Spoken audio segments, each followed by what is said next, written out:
Welcome, everybody. Thank you for coming. If you notice, my sound is working. That's cool. Does not always do that in the mornings, but it seems to be this time. I worked on it yesterday, and I think I figured out how to get it functioning. I had to remove, like, one of my multi-track audio something. Anyway, let's talk about Tucker. Let me just pull this up here. Let's see. Tucker Carlson, Trump is a hostage, pro-Israel interests, and practices witchcraft. Full. Yeah. Tucker, let me actually just find... You spend a day with... Yeah, this... Wait, is this the one? Hold on. You spend a day with Trump and sort of like you're in this kind of dreamland. It's like smoking hash or something. It's interesting. This is the one. Okay. Let me pull this puppy up. And also this puppy. Tucker Carlson says that Trump is practicing witchcraft to control people. And Trump engenders cowardice in the people around him through intimidation. And there is a kind of quality that he has that's spellbinding. And I think it probably literally is a spell. And the effect is to weaken people around him and make them more compliant and more confused. Anyway, so yeah, I want to listen to the whole episode and see like what other insane stuff he said. I'm going to cover the spellbinding thing on another episode probably, but let's just watch the whole thing with this reporter. Apparently the crazy stuff starts around here. And there is a kind of quality that he has that I supported him during, my time at Fox News. You spend a day with Trump and sort of like you're in this kind of dreamland. It's like smoking hash or something. It's interesting. Very interesting. Yeah. Review Tucker Carlson. For many years, Carlson was one of President Trump's most vocal supporters. I think that she's not a nutcase, this woman. I think she's just a reporter. I mean, I've always agreed with Trump's policies, always. And here I am with a full-throated, utterly sincere endorsement of Donald Trump. But recently, Carlson has publicly broken with Trump. He's not only come out against Trump's decision to go to war with Iran. This is the single most foolish thing any American president has ever done. He now says he regrets supporting the president. We'll be tormented by it for a long time. I will be. And has become a vocal and influential critic of the administration. This whole thing is like dooming anyone connected to it for the foreseeable future, including the entire Republican Party. This puts Carlson at the center of a major battle on the right over Israel, over foreign interventions, and over the post-Trump world itself. Here's my interview with Tucker Carlson. Tucker Carlson. Thanks for having me. Very excited for you to be here. Thank you. In May. Yeah, this looks like Tucker's place. That's weird. Tucker lives in Maine, I believe. Maine, we should say. Any excuse to come to Maine is always a good reason. Most people don't come to this part of Maine, so I'm grateful that you did. All parts of Maine are good parts. Okay. I wanted to sit down with you for a number of reasons. You've been at the center of conservative media, obviously, for a very long time. By extension, it's politics. And I want to get your perspective on this moment, on your evolution, your worldview. You recently made quite a dramatic break with President Trump over the war in Iran. And so I'd love to hear about that. I want to start, though, in the lead up to the conflict. You said that you spoke to the president several times about the plan to attack Iran before it actually happened on February 28th. I'd love to hear a little bit about that. Was it just you and the president in those meetings? Can you just give me a sense of what was going on there? Well, I've been speaking to him about Iran for 10 years. Right. Literally since 2016, maybe 15, because there was enormous pressure on him, as there has been on many presidents, to regime change Iran. And we know, based on our experience with a much smaller country, Iraq, that's a tall order, and it doesn't necessarily lead to a place you want to go, and it's not good for the United States. So anyway, and Trump knew that, and that was one of the main reasons, actually, that I supported him during, my time at Fox News. Because he knew that Iran should not be regime changed, is what he's saying. Basically, everything out of Tucker's mouth is a lie in this. So be prepared for that. And campaigned for him. And so it was really central to my views of Trump's candidacy and presidency. And so when it became clear in June that we were starting down this road toward a regime change war with Iran, I was baffled.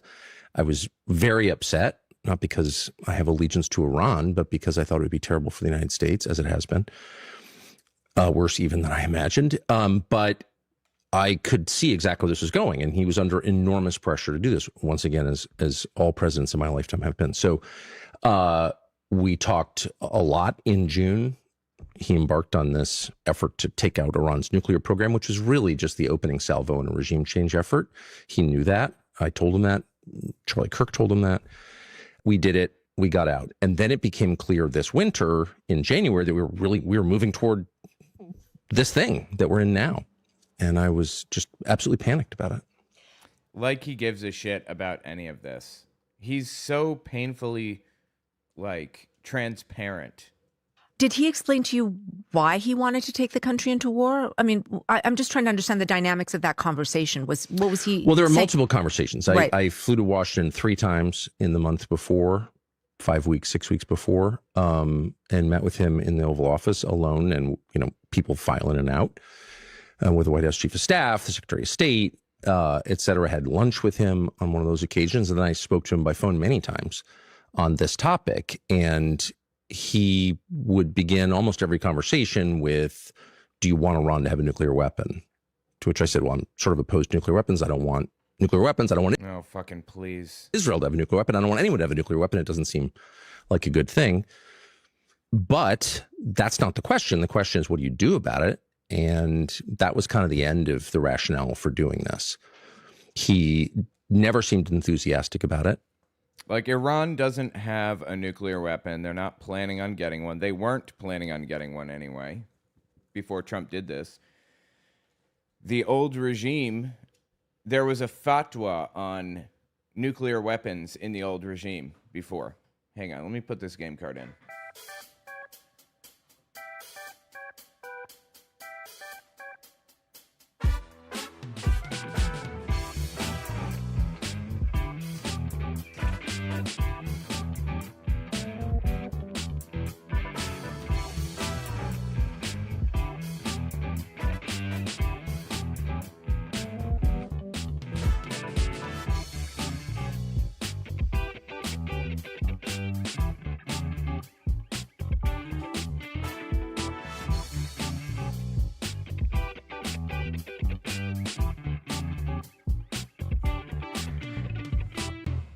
Okay. I've already gone through Dread recently, but why not? I'll go through it again since we're on air. All right, let's continue. Ever. And I would say, well, here are the potential effects of this. Obviously, the geography of Iran being the most important fact of Iran. Iran is not a military power, it's an economic power. That was obvious because it controls the greatest span of coastline along the Persian Gulf, which is the source of a fifth of the world's energy, et cetera, all well known now. Yes, the Strait of Hormuz. And well known to him then. And he, I think, perfectly understood the consequences. So he's saying this isn't the result of idiocy. This is knowledge that he had, that he knew was going to end badly, and he did it anyway. And actually, I think I agree with that assessment. I think Trump did know this is going to end badly, and he did it anyway. But Why was he taking your calls then? Because if he knew your position and he understood the perils, I mean, was he trying to convince you to back the war? no. He made no effort to convince me at all, other than to say it's going to be all right. Everything's going to be okay. And I just didn't feel that way. None of this, I should say, was about Trump or my relationship with Trump or my feelings about Trump or his hair color or anything like that. I just didn't want the United States to go to war with Iran. His hair color, he says. And my strong feeling by the end of those conversations, which was the last one was probably a week before the war began, was that he felt he had no choice. and that he was resigned to it. He was unhappy about it. He didn't seem enthusiastic at all. There was no effort to say, once we do this, the United States will be at peace, we'll be safe, we'll be more prosperous. There was none of that. Zero. Well, I mean, they did say that this is going to lead to peace. Actually, they did say that, even though it was complete nonsense. But okay. I mean, you speak to many people in the administration, and I'm just trying to understand the fault lines over this. I mean, who was for the war? Who was against it while all this was being discussed? I mean, I'm guessing to a certain extent. I do talk to a lot of people there still, but No, knock me over with a feather. The dude is as integrated into the White House as anybody else. He visited the White House this year. He cannot pretend that he doesn't know Donald Trump personally, doesn't have his phone number and all of that other shit, please. I don't work there, so I don't, sure. it's hard to really know. There are people with a long record of making bellicose noises about Iran. They still work there. So, specifically the Secretary of State / National Security Advisor has, said for many, many years, Iran is the greatest threat we face, which is a ludicrous statement, but has Talking said about Marco Rubio. That'd be correct. But that said, I didn't hear a single time from anyone, including from the Secretary of State himself, who I spoke to about this, any enthusiasm for doing this. My strong impression, and I could be wrong because I don't work there, is that no one in the building was pushing for this, at least overtly, that all the pressure was coming from outside. No, I don't think that's true. There are a ton of Christian Zionists that work for Trump. And that's the Christian Zionist line, is to fight Iran. Take Iran so that Israel will control the entire region, basically. That's nonsense. Come on.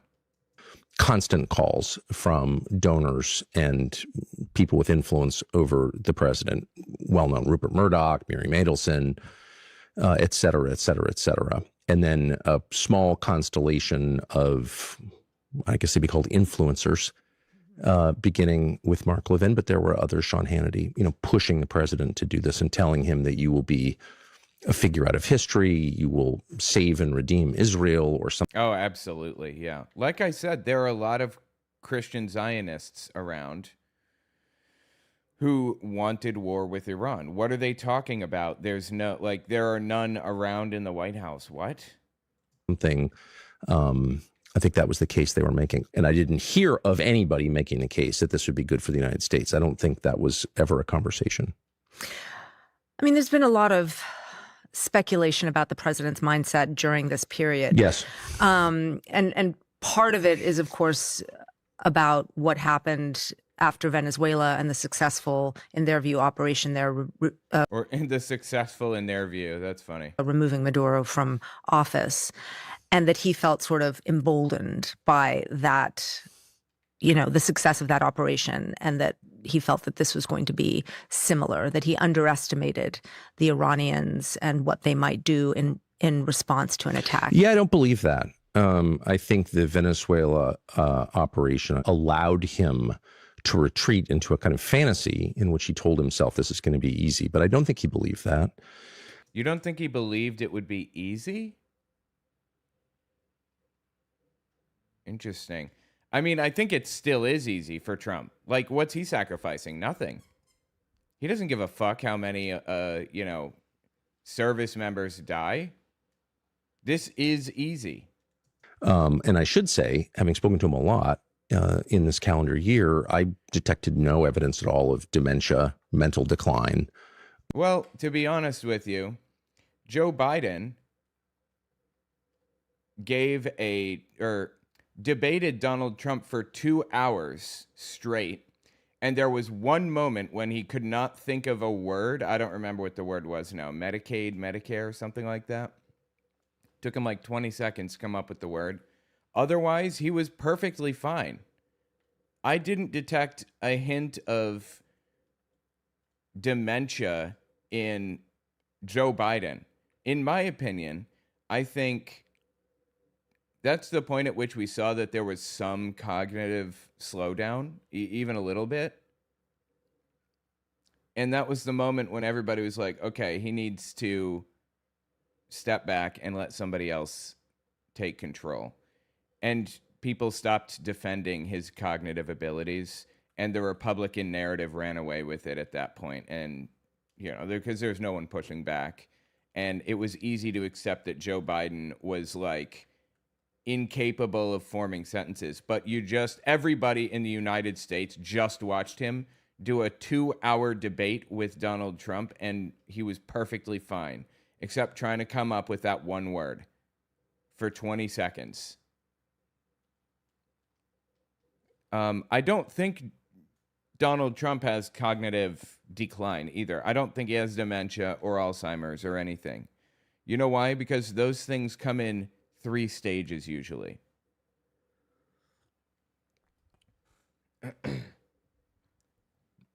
Stage 1 is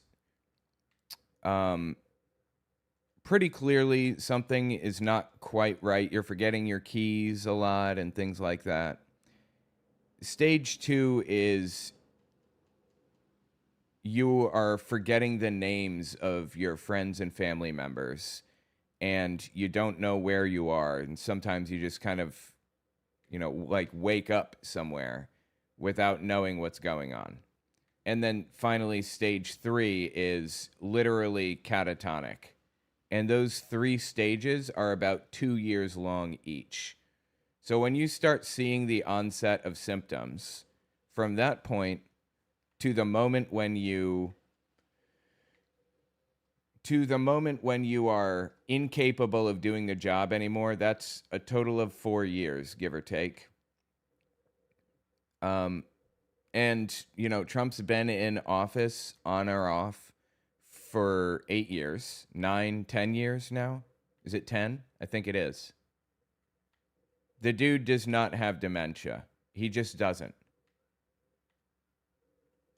Until I start seeing some real hard signs of it, I'm not going to accept it.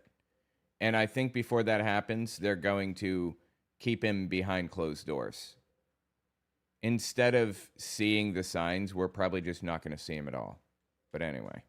You hear people say, well, he's gone, you know, soft. That was not my impression at all. Trump is... I'm sorry, and one more thing. There's a difference between dementia and cognitive slowdown. There is some cognitive slowdown happening pretty clearly, right? Like, he's not... Like, Biden had cognitive slowdown. But that doesn't mean they're incapable of doing the job or whatever, right? Necessarily. Like, Biden was fine. He was okay. He could do the job, I think.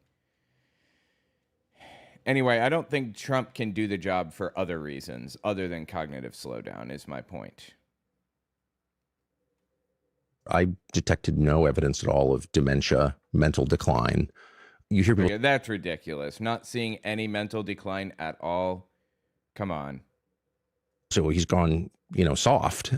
That was not my impression at all. Trump is not well informed on a lot of topics, for sure. Is proudly ignorant on a lot of topics, but he has kind of remarkable powers of insight into people and power dynamics. Like, you don't get to be president by accident. The guy's smart in the ways that matter politically. And my strong read was that he was doing this against his will. You know, famously, the head of the Counterterrorism Center, one of the top intel officials in the country, Joe Kent, resigned shortly after the war began and said exactly the same thing. I think this decision is connected to a series of seemingly disconnected events, all of which revolve around violence, and we need to find out more about how this happened. And he was, of course, dismissed and threatened with an FBI investigation.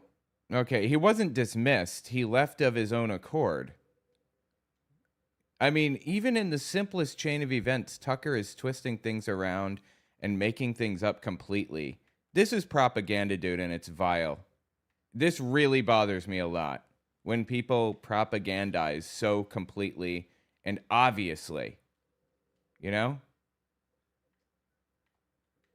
Like,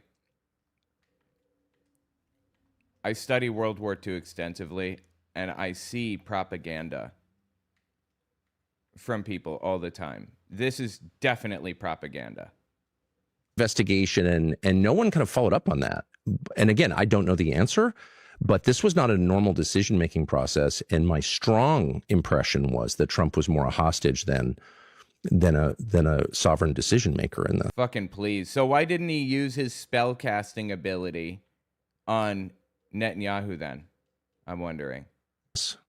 Well, so tell me what you're getting at when you say the president of the United States, the most powerful country in the world, had no choice. I don't know what I'm getting at. I'm just telling you what I observed. Fucking please. I don't know what I'm getting at. Did he literally just say that? I don't know what I'm getting at. The propagandist says, I don't know what I'm getting at. Please, dude. He seemed, and that's kind of the question. And what I'm really fascinated by is the lack of curiosity on display into how exactly this happened. What are the mechanisms by which a guy who's supposedly sovereign, in charge, granted this authority by voters, tens of millions of them, can't make a decision in the country's interest or even in his own interest? He knew, and I know he knew because I talked to him about it directly, that the consequences, potential consequences, were profound and profoundly bad. The end of his presidency to start, which I think it has proven to be. He knew. Which I think it's proven to be. I mean, I don't think that Trump's presidency is over. I think that he could do whatever he wants, literally anything. And there is no red line that his supporters will feel he's crossed. I mean, look at Tucker. Tucker supported all that ICE stuff, right? Tucker supported literally militarizing our cities. He supported that. That is unforgivable. And Tucker is now pretending that, you know, Trump's presidency is over. Now that he's jumped ship, now the presidency is over. Okay. That. And he wasn't. This is my read, and I could be completely wrong. I don't know what's in his head, and I don't want to overstate my knowledge at all. But this is my strong perception on the basis of many conversations on this topic. He felt he had no choice. And he said to me, everything's going to be okay. Because I was getting overwrought. Don't do this. The people pushing you to do this hate you. They're your enemies. This will destroy you. This will gravely harm our country. We've got kids. I'm hoping for grandkids. Let's not go there. I'm hoping for grandkids, he says. Okay. And he said, it's going to be all right. And he said, do you know how I know that? And I said, no. He said, because it always is. Trump said, because it's always all right. Interesting. And I do think there's a kind of, Teddy Rooseveltian optimism there, but that's not really what it was. And this is my read. That was more a kind of justification from a man who feels he has no choice. And that is my strong view.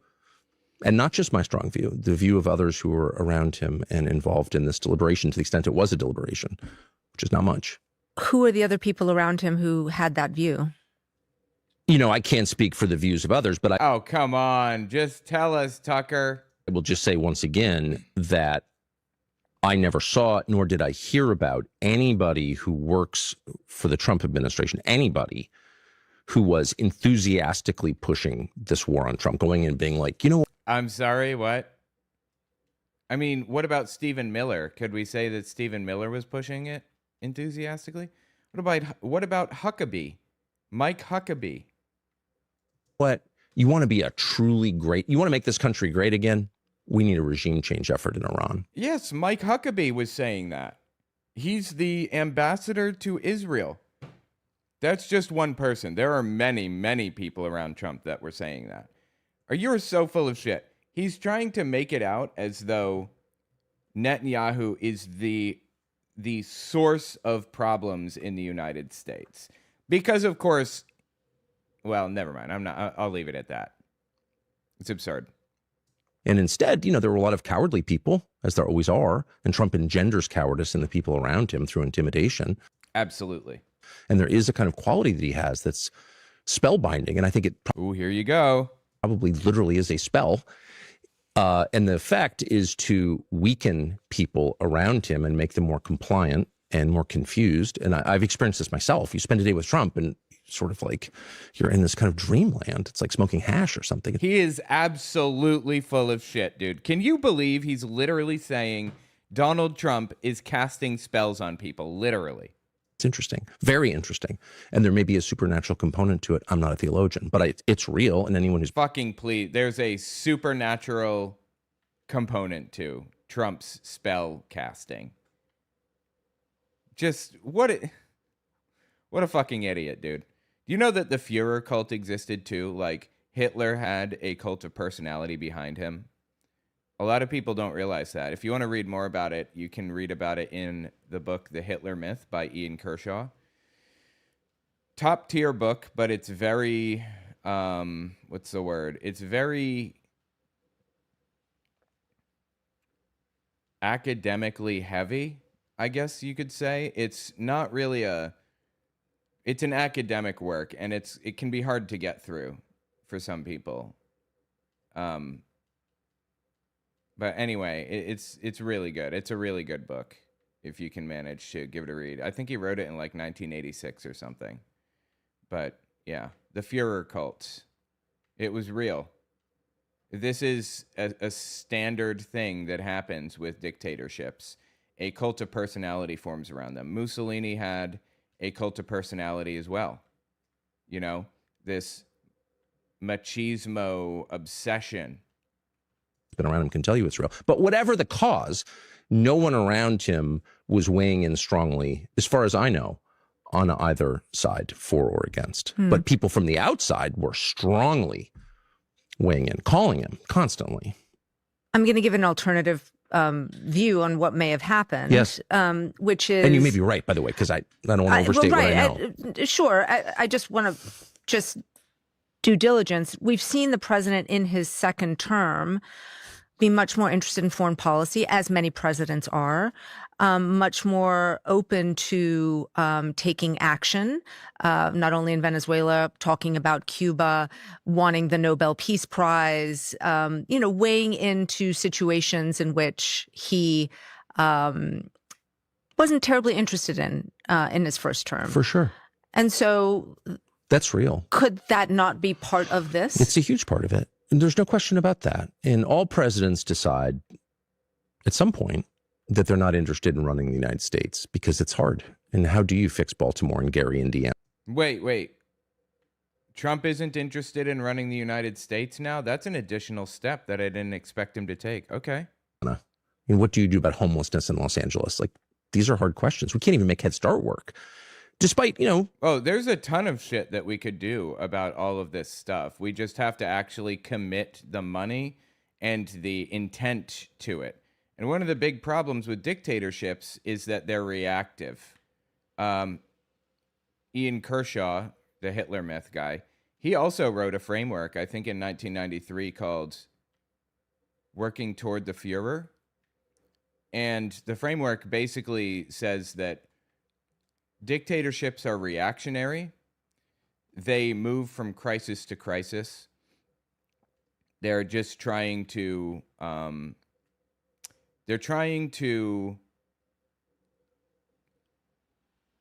get the things done that they want to get done, but they don't know how to do it in like a cohesive, logical manner.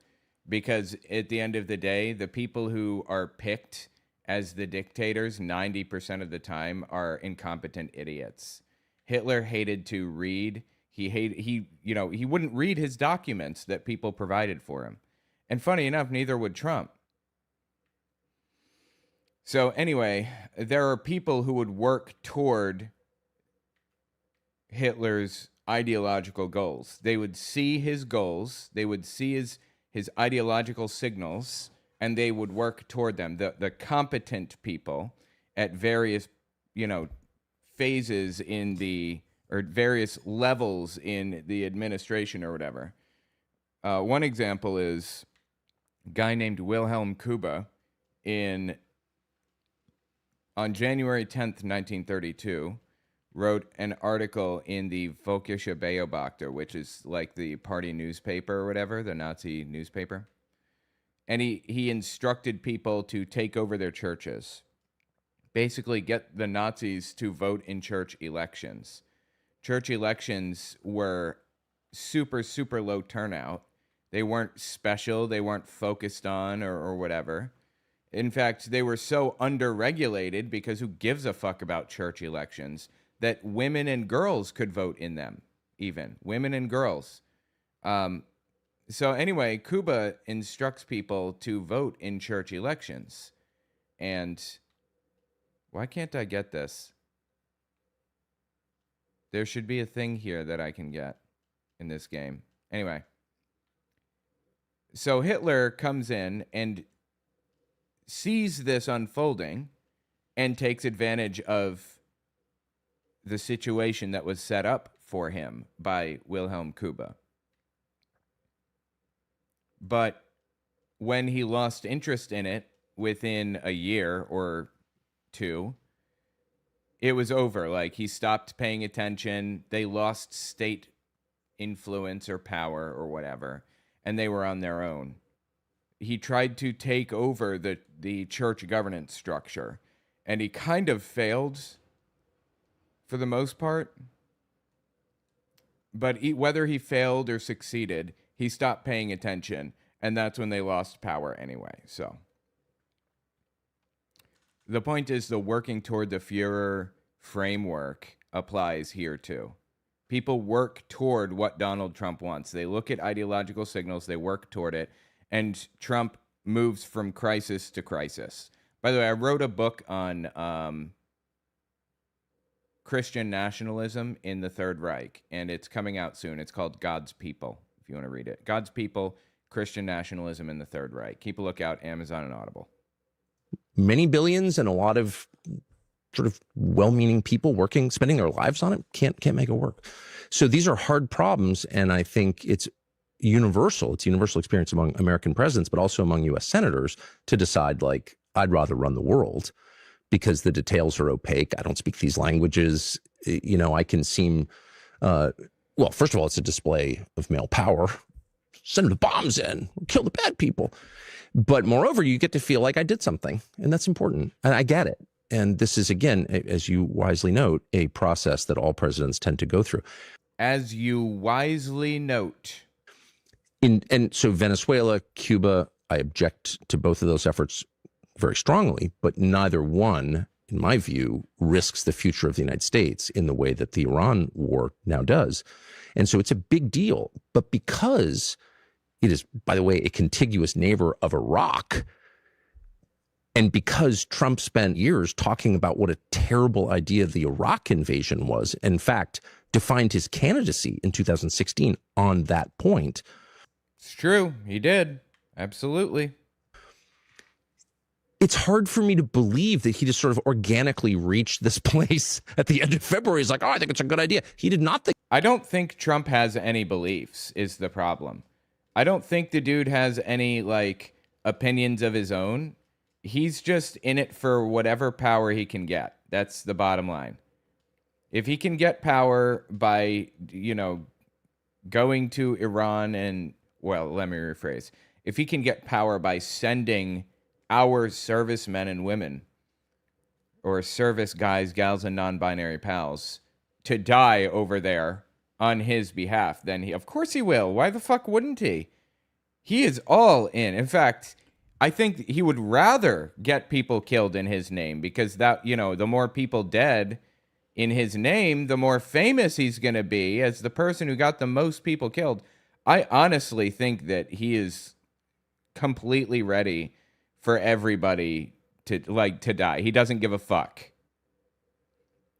You know, one of the bad things about nuclear weapons is that there could be some dude who has a nuclear weapon who is about to die, and he's like, I don't care about the world. I can launch this nuclear weapon and it means absolutely nothing to me. Like, I can hit this button and I'll be super famous for the people who survive, for the people who remain on Earth, the 100 million of 9 billion who survive nuclear winter will remember me forever. I think that that's Trump, honestly. That's why nukes shouldn't be available to anybody. Because some scumbag, insane fucking nutcase could do something like that if they chose. And there's nothing anybody could do to stop it. Nobody should have that much power. I think it was a good idea. Shutting down a fifth of the world's oil and gas? Of all people, Trump knows that's bad. You said he's a hostage just now. You told the BBC he's a slave to foreign interests. Correct. So I just want to ask you to be sort of explicit. I mean, Trump is being held hostage by whom? Or by who? Benjamin Or by Netanyahu and by his many advocates in the United States. And we know that not simply because Trump started the war on February 28th, but because he couldn't get out of it. He declares we're having a ceasefire. This was 4 weeks in. He says we're having a ceasefire and we're having these talks and they're going great. And we're. Okay, that was obviously market manipulation, right? Like clear as day market manipulation. No part of that was real, right? He was obviously just trying to, on a Friday, tell people that something bad is coming to an end, and then on Monday saying that thing is not coming to an end after all, so that his friends could sell at a certain level and then buy at a certain level, right? To get filthy fucking rich and to manipulate people. How could you say otherwise? Like, it's obvious. That's obviously what's happening. We're going to open the strait.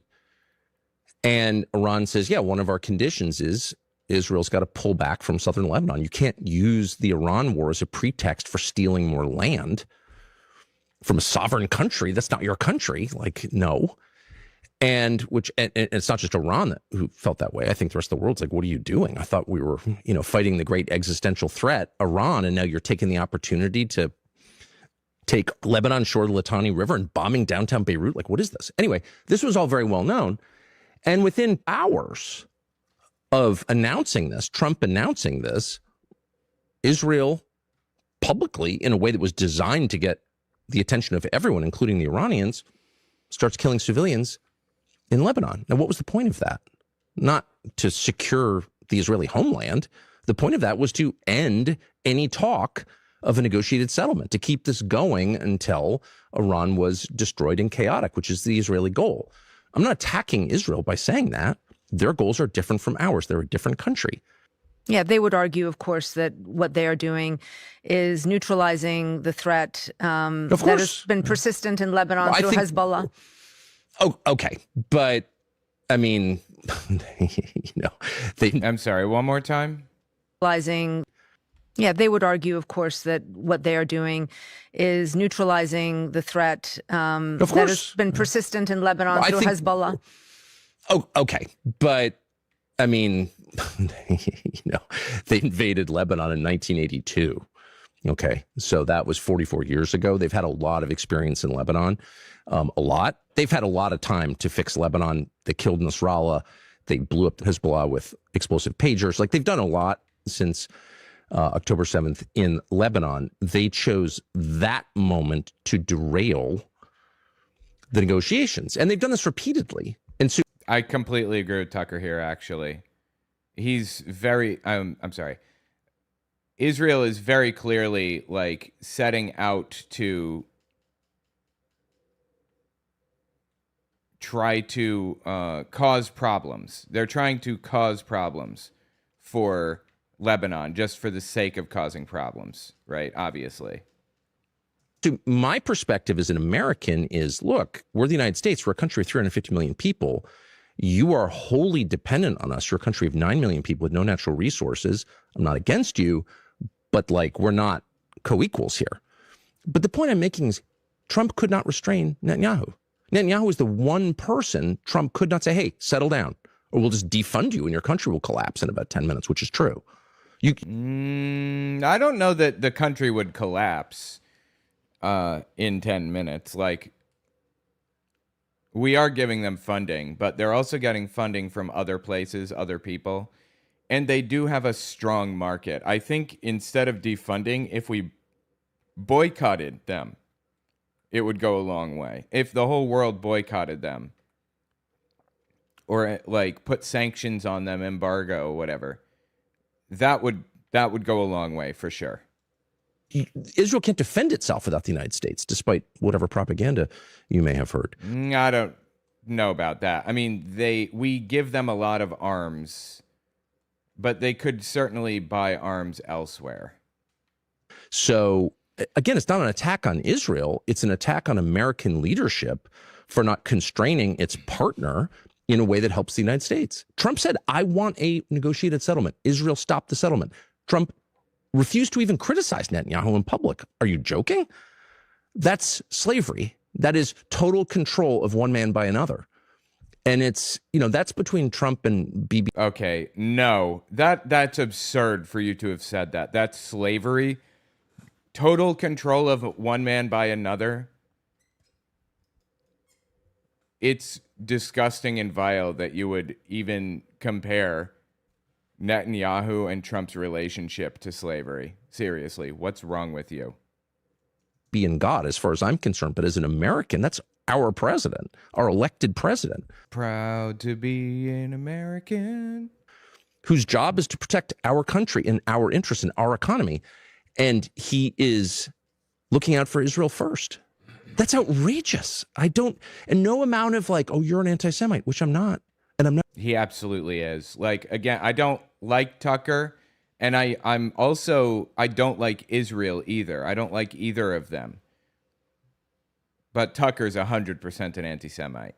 Ever going to be, is going to stop me from noting that that's outrageous. It is outrageous. Before we just move on, I am curious about this one point, which is obviously Israel has tried to exert its influence on a number of presidents. Many presidents have been asked to decapitate Iran, to do and this dumb son of a bitch was the one to do it.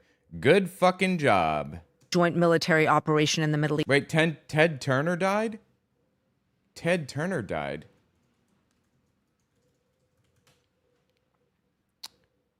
Let's see if I can find out. He was old as sin, wasn't he? Wow, he died this morning. Damn. Surrounded by his family, according to a news release from Turner Enterprises. You know that Ted Turner was... Oh God, I don't want to get into it, but I'll say this. Captain Planet, you guys remember that? I am Captain Planet, or whatever it is. I used to watch that shit when I was little. Do you know that Captain Planet was Ted Turner basically getting revenge on some oil industry executives that had pissed him off because they refused to do a deal with something or other? And in retaliation, the billionaires decided to play with our minds in retaliation by using Captain Planet against us. They created Captain Planet, Ted Turner did, to hurt oil industry stocks to get back at his friends who had pissed him off. And now, 20 years later, that theme song still plays in my head, when it was just billionaires fucking with our heads to get revenge on each other. Nobody should have that much money. Nobody.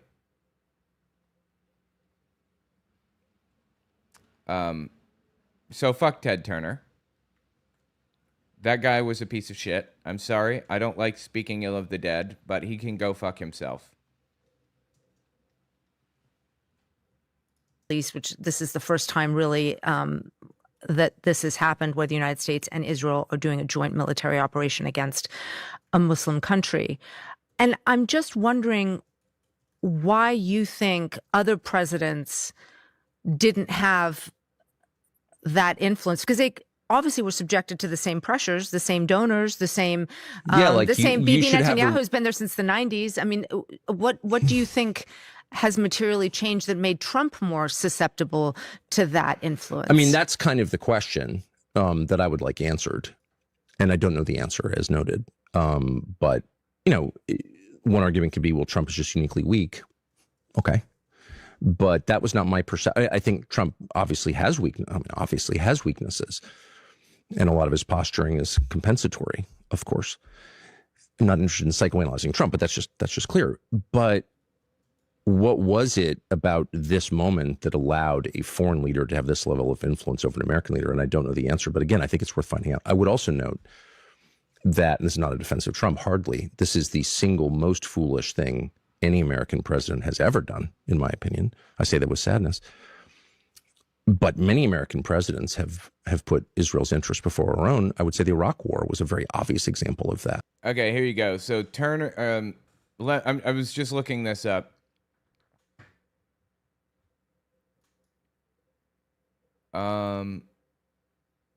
One second. I'm not sure that. All right, here. Let me just tell you the story. Turner's journey into conservatism came partly from a developing friendship with Jacques Cousteau. In the early 1980s, Turner and his sons stayed on Cousteau's boat in the Amazon, and one night Cousteau told Turner about the litany of environmental problems he'd seen in his travels: dead zones in the Gulf of Mexico, ocean pollution, overfishing, and early evidence of coral reefs dying. Jacques Cousteau was a famous navigator, if I'm not mistaken, and like boat enthusiast or whatever. From there, Turner hired Barbara Pyle in 1980 to make critical global issues more fun and entertaining, and at some point exclaimed "Captain Planet" to her. When she asked who that was, he said, "That's your problem." As for the villains, Pyle specifically said they made the bad guys ridiculous on purpose. "We tried to point the finger at behaviors rather than industries. That way no child would go home and say, 'Oh, Daddy, you're in blah, blah, blah business.' It would be horrible for some child to see their family member as Captain Planet's villain. So the creators actually went out of their way to claim the villains were not based on industry people." But Hank Green pointed out in a critique that the villains almost all work in extractive industries: timber, mining, oil, energy. And you never see examples of that work being done responsibly, which undercuts the creator's framing a bit. It's hard to know exactly what the goal was here, but I don't know. I'm pretty confident that it was revenge on his oil executive friends. Maybe don't repeat that in case it's wrong. You should definitely verify it before repeating that. But that's what I turned up. I mean, Cheney's office was completely controlled, and I knew almost all of them, by people who were putting Israel's interests above America's interests. So I think the Iraq War was, to a great extent, a product of that. And I believe that Trump felt exactly the same way, because I talked to him about it a lot. So, like, what changed about Trump? What changed after 10 years, more than 10 years, of telling us our leadership is weak, they act against our interests, they're stupid, they're foolish, they're bought off by foreign powers and by domestic donors? I mean, that was Trump's case. That was his whole pitch. That's why he got elected. To switch on something this big in the space of a few months, I mean, that bears some examination. That's all I'm saying. I think Trump will go with whoever or whatever will get him the most money. He doesn't give a fuck otherwise. Never did, never will. He cares about him and only him. I want to note... And Tucker knows that. He absolutely knows that. In 2020, when President Trump killed Iranian General Qasem Soleimani, you went on your Fox show and said, and I'm going to quote here, "There are a lot of awful, bad people in the world. You can't kill them all. It's not our job." And you asked, why are we jumping into another quagmire from which there is no obvious exit? But it wasn't until President... I was not heralded for saying that. I don't think I've ever been more criticized. I don't know about that. I mean, everything out of Tucker's mouth is a lie for the most part. You got to be real skeptical of the shit he says. So I'm not sure about that one, but okay. Really quickly note, I'm opposed not simply to foreign interventions, as you said. I mean, most of them anyway, those not undertaken in self-defense. I'm against the whole frame. I'm against the idea that Hezbollah and Hamas are at the center of our domestic conversation, like they're the big problems we face. They're not. Like, they're not a bigger problem than like the behavior of Citibank. I'm sorry. Credit card debt is a much bigger problem than Hezbollah will ever be. So stop with this. Stop with the brainwashing. This is bonkers. I live here. I'm almost 50. He is so full of shit, dude. He doesn't give a fuck about any of this. Fucking please. 57. I've lived here a long time. Hamas and Hezbollah, while they're not getting my endorsement, are not relevant to the experience of most Americans. So like once you start thinking like that, you betrayed your country. So it wasn't until President Trump threatened Iran's civilian infrastructure with a profane Truth Social post this past Easter Sunday that you actually started quite explicitly speaking out against him. Yeah, you can't attack Jesus. How's that? Well, in a monologue on your show, you said, "How dare you speak that way on Easter morning to the country?" Tell me what you were responding to right then, because it really is, I think, a seminal moment for you in terms of publicly breaking with the president. So I will say, I don't do monologues. That's ad lib. So that's just, I didn't write it. I don't have notes. It's just like, that's how I feel. So it's probably not as coherent as it should be.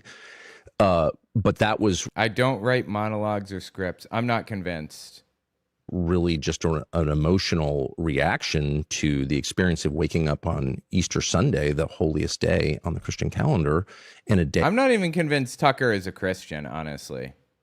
of joy and hope, literally the resurrection of Jesus, and seeing Donald Trump using profanity, threatening to murder civilians. I mean, Fucking please. Since when do you give a shit about any of this? Really? that's a crime. That's a moral crime. So to brag about that and then to mock Islam, I don't think you should mock people's faith. I don't care. Oh, give it a rest, dude. This is so painfully bullshit. Judaism or Christianity or Islam, but it's especially galling as a Christian I voted for Trump in 2024. And one of the main, and I never vote typically, but I voted for him this last election and campaign Wow, he doesn't vote. for him in a bunch of cities with him because I felt that there was clear persecution of Christians in this country, people of faith. And it was demonstrable. And I felt that Trump, and I based this on his explicit promises, would be a protector of, never thought Trump was a Christian for a moment, but I thought that Trump, I took him at his word, would be a defender of faith, people of faith who need to be defended. And this country exists. Like, people of faith need to be defended. He's saying Christians, of course. He doesn't feel that way about any other religion in reality. He can pretend otherwise, but he doesn't. Christians need to be defended in the United States. To defend them. It's in our charter. So anyway, I was just completely outraged by that. Since that moment, you've gone even further. You recently said on your show that you'll be tormented for a long time by the fact that you played a role in getting Donald Trump elected. And you said, "I'm sorry for misleading people." That's gotten a lot of attention, as I'm sure you know. I don't know because I don't Google myself ever. Uh-huh, yeah, I bet. He's so full of shit, dude. Every word out of his fucking mouth. But she knows that's not true. I would like to understand exactly what you mean. Can you explain? I'll tell you what I mean. I Then tell us. truly believe that the baseline requirement, the ticket of admission to the conversation is admitting when you are wrong. And I spent 10 years defending Trump on Fox News. I'd probably do it again because on the issues, I agree with him. I never defended a single thing I didn't believe. Mm-hmm. But at this point, the consequences of this decision are so bad for the United States and for my family and your family that, like, you just have to say it out loud. Like, I'm a small reason. I don't think I moved a lot of votes. You contributed heavily, Tucker. He has to know that he was one of the main propagandists responsible for that, right? He has to know that. But I tried to. I told people, this guy will keep us out of the next Iraq. Specifically, will keep us out of a regime change war with Iran. Yeah, and what made you think that Kamala Harris was going to get us into a regime change war with Iran? At no point did Kamala Harris ever even imply that she might get us into a regime change war with Iran. That wasn't even on the ticket. That wasn't even a possibility. And you're telling us that you did this specifically because you believed that Trump would keep us out of it? Fucking please. There is nothing believable about the shit that this dude says. Every word out of his mouth is complete garbage. And here we are in the middle of a regime change war in Iran where hundreds of Americans have been wounded. Some number have been killed. They won't tell us. And that's just the opposite of what I said would happen. So I'm sorry. So I hear you say that, but I am compelled to question it a little bit, because are you simply just going public about something that you felt privately for some time? Because in 2021, through the Dominion lawsuit against Fox News, some of your texts went public. Right. And I'm just quoting from a couple of them. You know, you said there really isn't an upside to Trump. You Oh, boy. said I hate him passionately. I mean, clearly you had some feelings of reservation about the president. Without question. Before this time. There's no doubt. So I'm just trying to understand the... You know, I have a lot of thoughts and theories about things which, you know, may or may not be rooted in reality. Okay. Are you going to elaborate on that? So I hesitate even to spring any of my theories on you because... Oh, please. Like, they're probably insane. But one thing that has bothered me for many years is the fact that a lot of people in Trump's immediate orbit have been hurt. And really hurt, you know, gone to prison, become unemployable, publicly shamed. Oh, they deserved that. Being involved with Donald Trump should be an embarrassment to people. That's not those people's... that's not an example of those people being persecuted or something.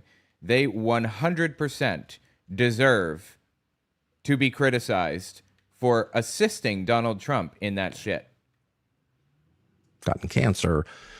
And I just am a believer in like big picture assessments of things. And, you know, so you're trying to think like, is Trump good or bad? Like, he's saying things I really agree with, but then people around him are getting hurt. Is the country actually getting better? I don't know. No, you don't know? If it's not getting better, then say that, Tucker. Stop hedging and pretending and shit. This drives me up a wall. He knows the country's not getting better.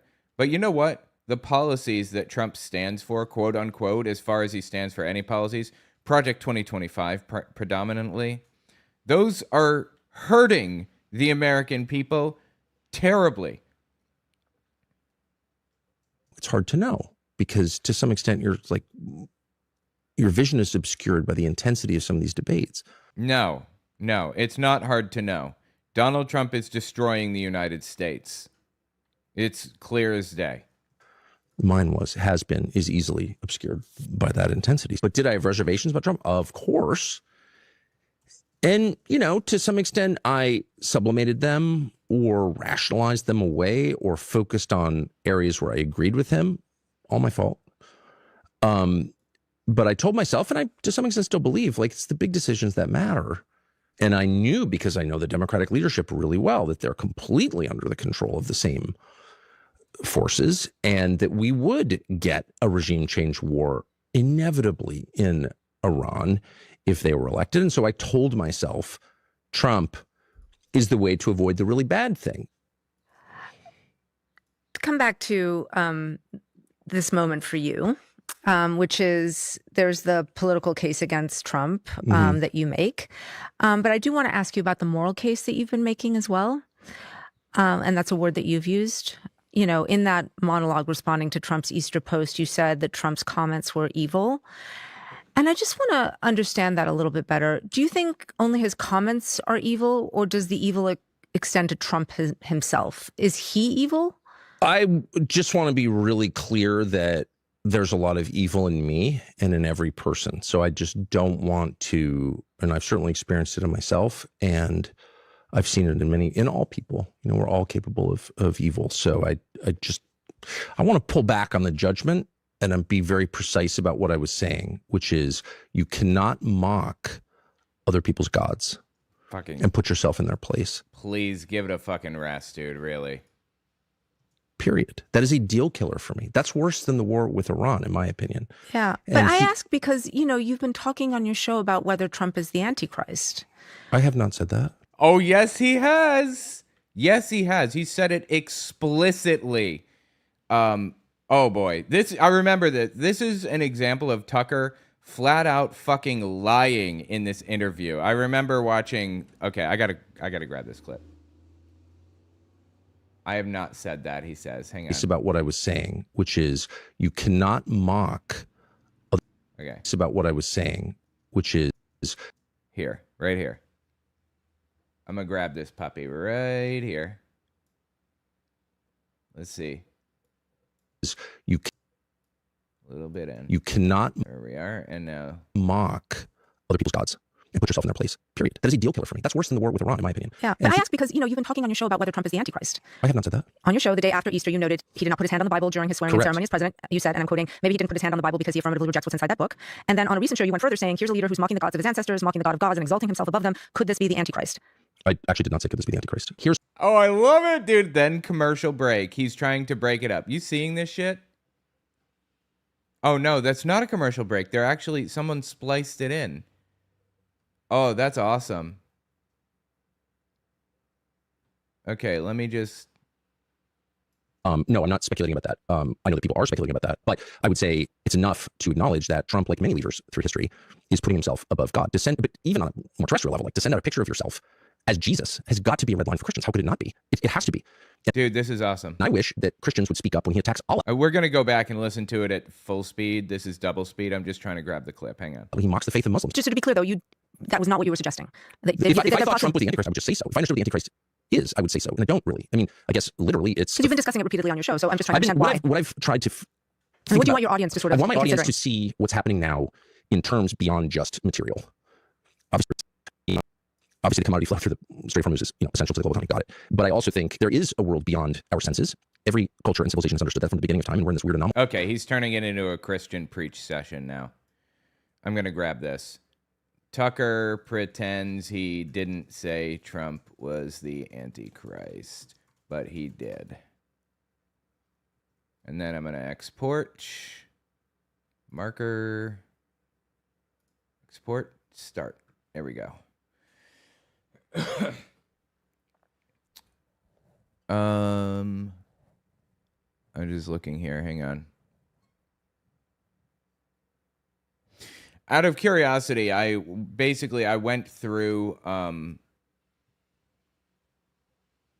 Project 2025, that 900-page manifesto, because they were trying to force people to attend church services. But here's a little bit more nuance to that. The document proposes that Congress amend the Fair Labor Standards Act to require time and a half pay for hours worked on the Sabbath, defaulting to Sunday. Employers with a sincere religious observance on a different day, like Friday sundown to Saturday sundown, could shift the obligation. Houses of worship and round-the-clock operations like hospitals would be exempt. The framing is pretty explicitly religious. God ordained the Sabbath as a day of rest, and until very recently, the Judeo-Christian tradition sought to honor that mandate by moral and legal regulation of work on that day. Interesting. Okay. That was an aside. Let's continue. Anomalous moment where we've been trained not to think that, but it's real. Let's jump back to where we were. Not mock other people's gods and put yourself in their place. Period. That is a deal killer for me. That's worse than the war with Iran, in my opinion. Yeah. But I ask because, you've been talking on your show about whether Trump is the Antichrist. I have not said that. On your show, the day after Easter, you noted He absolutely fucking did, this lying sack of shit. he did not put his hand on the Bible during his swearing-in Correct. ceremony as president. You said, and I'm quoting, maybe he didn't put his hand on the Bible because he affirmatively rejects what's inside that book. And then on a recent show, you went further saying, here's a leader who's mocking the gods of his ancestors, mocking the God of gods, and exalting himself above them. Could this be the Antichrist? I actually did not say, could this He actually did. And here's the clip, I believe. be the Antichrist? Here's a leader who's mocking the gods of his ancestors, mocking the God of gods, and exalting himself above them. Could this be the Antichrist? Well, who knows?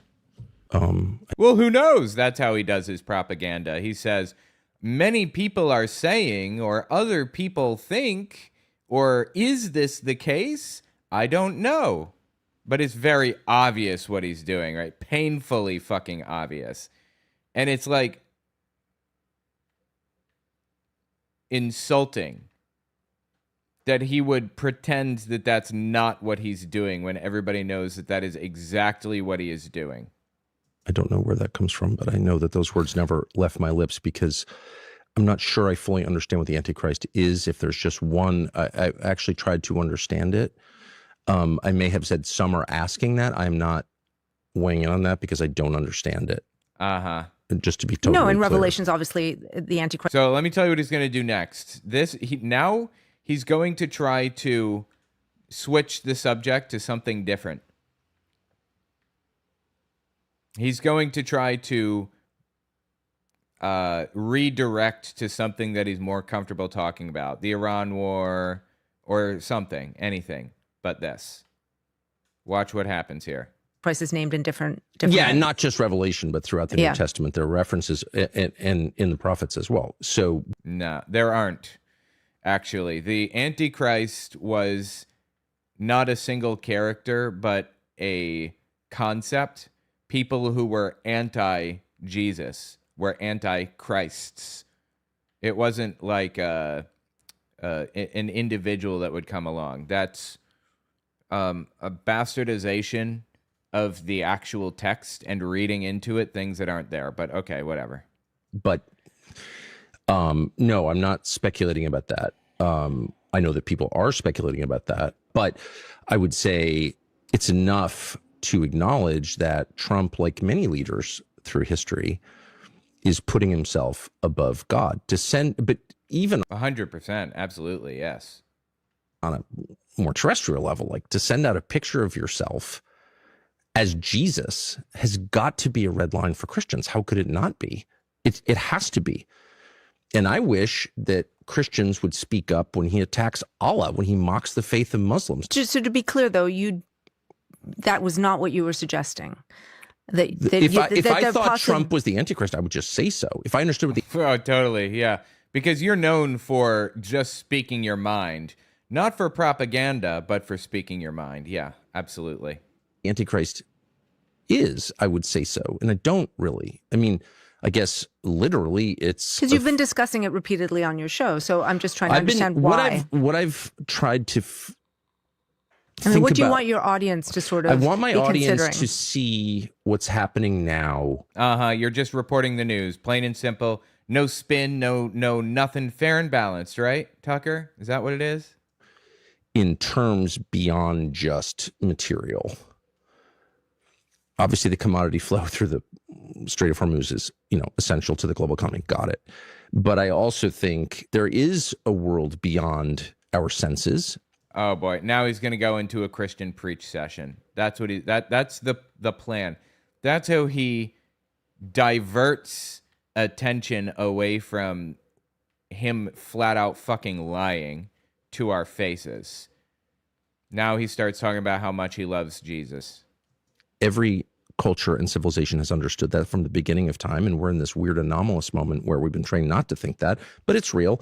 And this is a realization that's dawning on me. I mean, I wasn't thinking like this at all until several years ago. So I don't want to pretend that I'm a shaman or anything like that. I just want to make the point repeatedly, again and again and again, that there are unseen forces that act. There is a spiritual realm, and we are subject to those forces for good and bad. Great, then it should be measurable, right? We should be able to measure that. We should be able to run into those spiritual walls and measure that they exist, if that's real, right? Why is it that never actually happens, that it's literally undetectable? why is it impossible for us to tell if there is a quote unquote spiritual realm? If it's so prominent and affected, or I'm sorry, if it's so prominent and if it affects us to such a degree, we should be able to measure it, and we can't. That's weird, huh? And I don't think that any person can deny that. I just want to make the point that you did say, could this be the Antichrist? And then you said, well, who knows?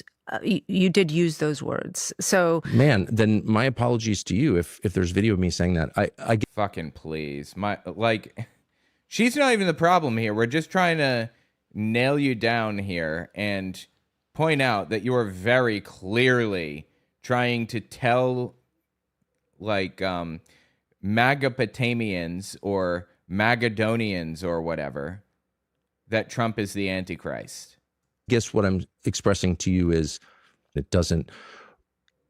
He's trying to cripple Trump's evangelical base. That's what he's doing. He knows that the evangelical base is one of the most powerful kind of, one of the most powerful voting blocks that he has. And he's trying to he's trying to put a stick in the spokes of that voting block, basically. Reflect exactly how I feel. That suggests a precision that I haven't arrived at. Trump is the Antichrist. Well, you'd have to define, we're sort of quibbling here, but you'd have to define Antichrist. And I know that I can't define Antichrist. And it's not clearly defined in the New Testament or Old Testament. So you're open to the possibility?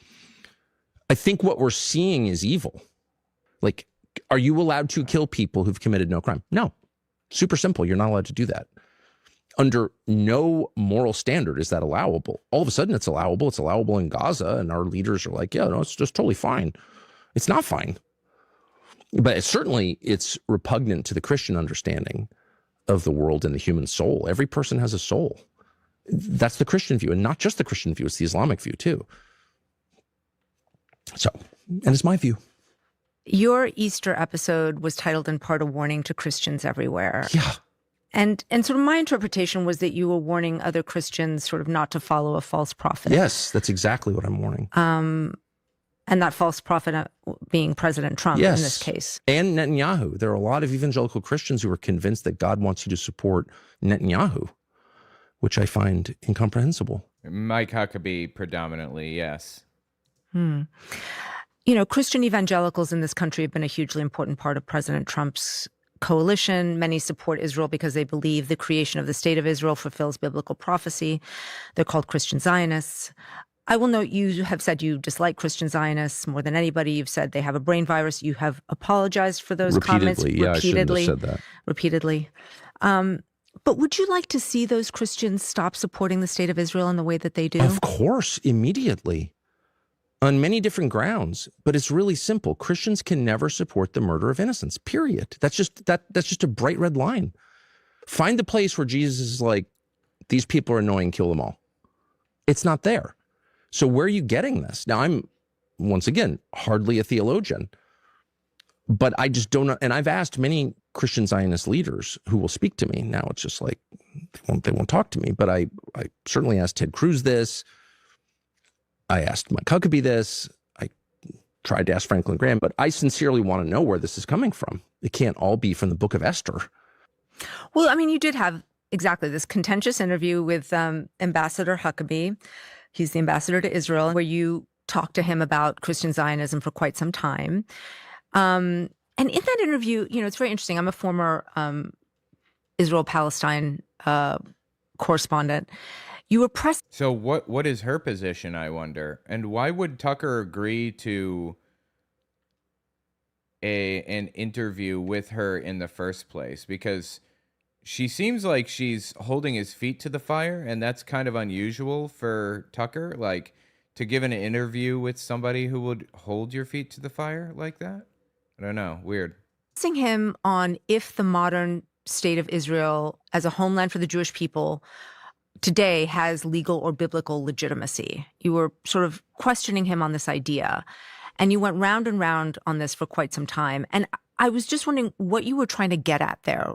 I was trying to get at an answer, which I couldn't get, and instead was accused of hate for trying to evoke an answer to a very simple Yes, you're the victim. I get it. Yeah, I'm sorry you're so victimized, Tucker. question. And the question was, on what basis are you making this claim? People whose ancestors didn't live here now occupy the land. That's very common in history, by the way. I'm not even objecting to it. What I'm objecting to is the claim that it's God's will and that Israel, because of this, has the unique right to exist. Okay, where does that right come from? Well, the right comes from the Bible. Okay, well, I'm not a Bible scholar, but I've certainly read it a lot. Uh-huh. And I said to him, what are the borders? Because my read of Genesis is that it's a big hunk of land. That's the Middle East. Does Israel have a right? Because you're referring to this text as the basis of the right to have that land. And he said, fine with me. So like on many levels, theological and diplomatic, kind of a big thing to say. The White House was annoyed that he said it out loud. I was grateful that he did because it's good to know what the terms are. And the second question I asked, which is, okay, if Israel has a right derived from this scene in Genesis, then to whom does it apply? Who are Abraham's heirs? And he said, well, the Jews. And I said, okay. And by the way, just to be clear, these are not conversations that I sought. I was never interested in this topic. Like, I bet, yeah. As a neo-Nazi, you're definitely not interested in this topic, right? And he definitely is a neo-Nazi, FYI. Israel's a country with borders and sovereignty and a seat at the UN. And it's a nation state like ours, like every country. The second you start telling me that as a Christian, I'm obligated to support the government of this country, then I have a right to ask you what you're talking about. It's that simple. So, okay, fine. I flew all the way to Israel, which I didn't want to do. Yeah, I bet. You didn't want to. Totally. If you didn't want to, you could have done it by Zoom, Tucker. And I asked him, what are you talking about? To whom does this right apply? And on what basis? Shut up, anti-Semite. Okay, now. So from my perspective, that was like the most revealing conversation I think I've ever had. Why, though, were you so interested in those questions about... Why? Because we're now in a war which is in the process of destroying the United States economy and getting Americans killed because Israel pushed the United States president, who caved. I'm not giving him a pass, but that's just a fact. That's what happened. I saw it. And Israel has that power in our Congress, not because we have so many Jews. I don't know how many Jews live in the United States, fewer than 10 million, I think, but because we have tens of millions of evangelical Christians who unquestioningly support Israel because they believe it's their theological duty to do so. So on this question hangs the future of the American economy and the lives of American service members. There's no more important question. And the effort to push me away from that question by calling me names, calling me a hater, saying I'm obsessed with Israel, okay, I would be grateful never to think about it again. I find Israel actually geostrategically irrelevant, except to the extent that we imbue it with relevance at the behest largely of evangelical Christians. So you can see there's a one-to-one correlation between these questions and the future of my country. Mike Huckabee and the people he represents have made it the nation's business, at which point it is entirely fair. In fact, it's a requirement of good citizenship to press him on what are you talking about? And he refused to answer those questions, at which point I say, as someone who's still committed to reason, you've been exposed as a fraud and or a liar. I think one of the reasons why this was particularly notable for many people, that interaction that you had with Mike Huckabee, and the reason you in particular got so much pushback is because there is an enormous sensitivity around Israel being the homeland of the Jewish people and the attempt to delegitimize that. I have enormous sensitivity about the United States being the homeland of my people and the burial place of my ancestors. I have enormous sensitivity about the future of the United States. Hold on, let me look this up. On your way back through Dairon, pass briefly through the Emmy zone. Once you get to Cataris, scan your map, look for the wide beam doors. Am I supposed to go back to Cataris? I think I am, maybe, possibly. Yes. I go back to Catarist now that I have wide beam. Okay. I could not figure out what the fuck I was supposed to be doing after getting wide beam. Completely forgot. Okay. Got it. Those are my concerns. I'm not dismissing the concerns of any other group, I bet. including Israelis or Iranians or Venezuelans or anybody else. Everybody has his or her own set of concerns, but my concerns revolve around my country. And so I'm not going to subordinate my concerns and the concerns of my children to other people's hysteria, no matter what country it is. Why do you think you get tagged so often with anti-Semitism? Because I think there are two reasons. He is anti-Semitic. He is a right-wing nutcase. He is an anti-Semitic, hateful, vile, bigoted scumbag, without a doubt. One is I'm not an anti-Semite, and I think that's obvious. I have, and I've expressed this many times, and I'll do so again, I have temperamental and religious objections to anti-Semitism or any hate or discrimination based on bloodline. I bet. Well, here's the thing. It's not a quote-unquote bloodline. That was invented by Hitler, believe it or not. The idea that Jews are a race. There is no such thing as the race of Jews. They have a shared ethnicity because they intermarry a lot. Given enough time, any group will, who is exclusive about who they marry, will become an ethnicity. But aside from all of that, I'm trying to remember what I was saying now. Semitism or any hate or discrimination based on bloodline. Aside from all of that, Tucker is the king of discrimination. I don't want to hear it. That is against Christian theology. It's against my personal ethics, and I oppose it no matter who is suffering from it, whether it's whites or blacks or Jews. Nobody can be punished. He's such a lying scumbag. For his bloodline, period. I don't believe in collective punishment, unlike the Israeli government. So that's number one. I am opposed to anti-Semitism, and that's a threat because I'm not approaching this as someone who wants to hurt Jews. I just don't want the United States to be implicated in the crimes of other nations, and I'm not intimidated. And number two, that is a much easier conversation than answering very simple questions like, where does the right to exist come from that Israel has, that I've been told for many years has a unique right globally to exist? Where does that right emanate from? Who granted that right and on what grounds? I actually agree with this. They are using the Bible to justify modern day genocide. And that's absolutely unacceptable to me. And they can't answer the questions, and they don't want to have the conversation.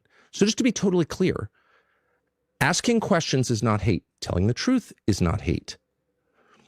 They can both be hate because a lot of people like framing statements in the form of a question. That's what Tucker is best at, honestly. So, yeah, you're completely full of shit here. And they don't want to answer the questions, and they don't want to tell the truth. And by the way, it's not just Jews. I think I've been attacked more viciously by Christian Zionists than I have by Jews, just in point of fact. It's a kind of nice universalism. He's going to catch me. He's going to catch me. He's going to get me.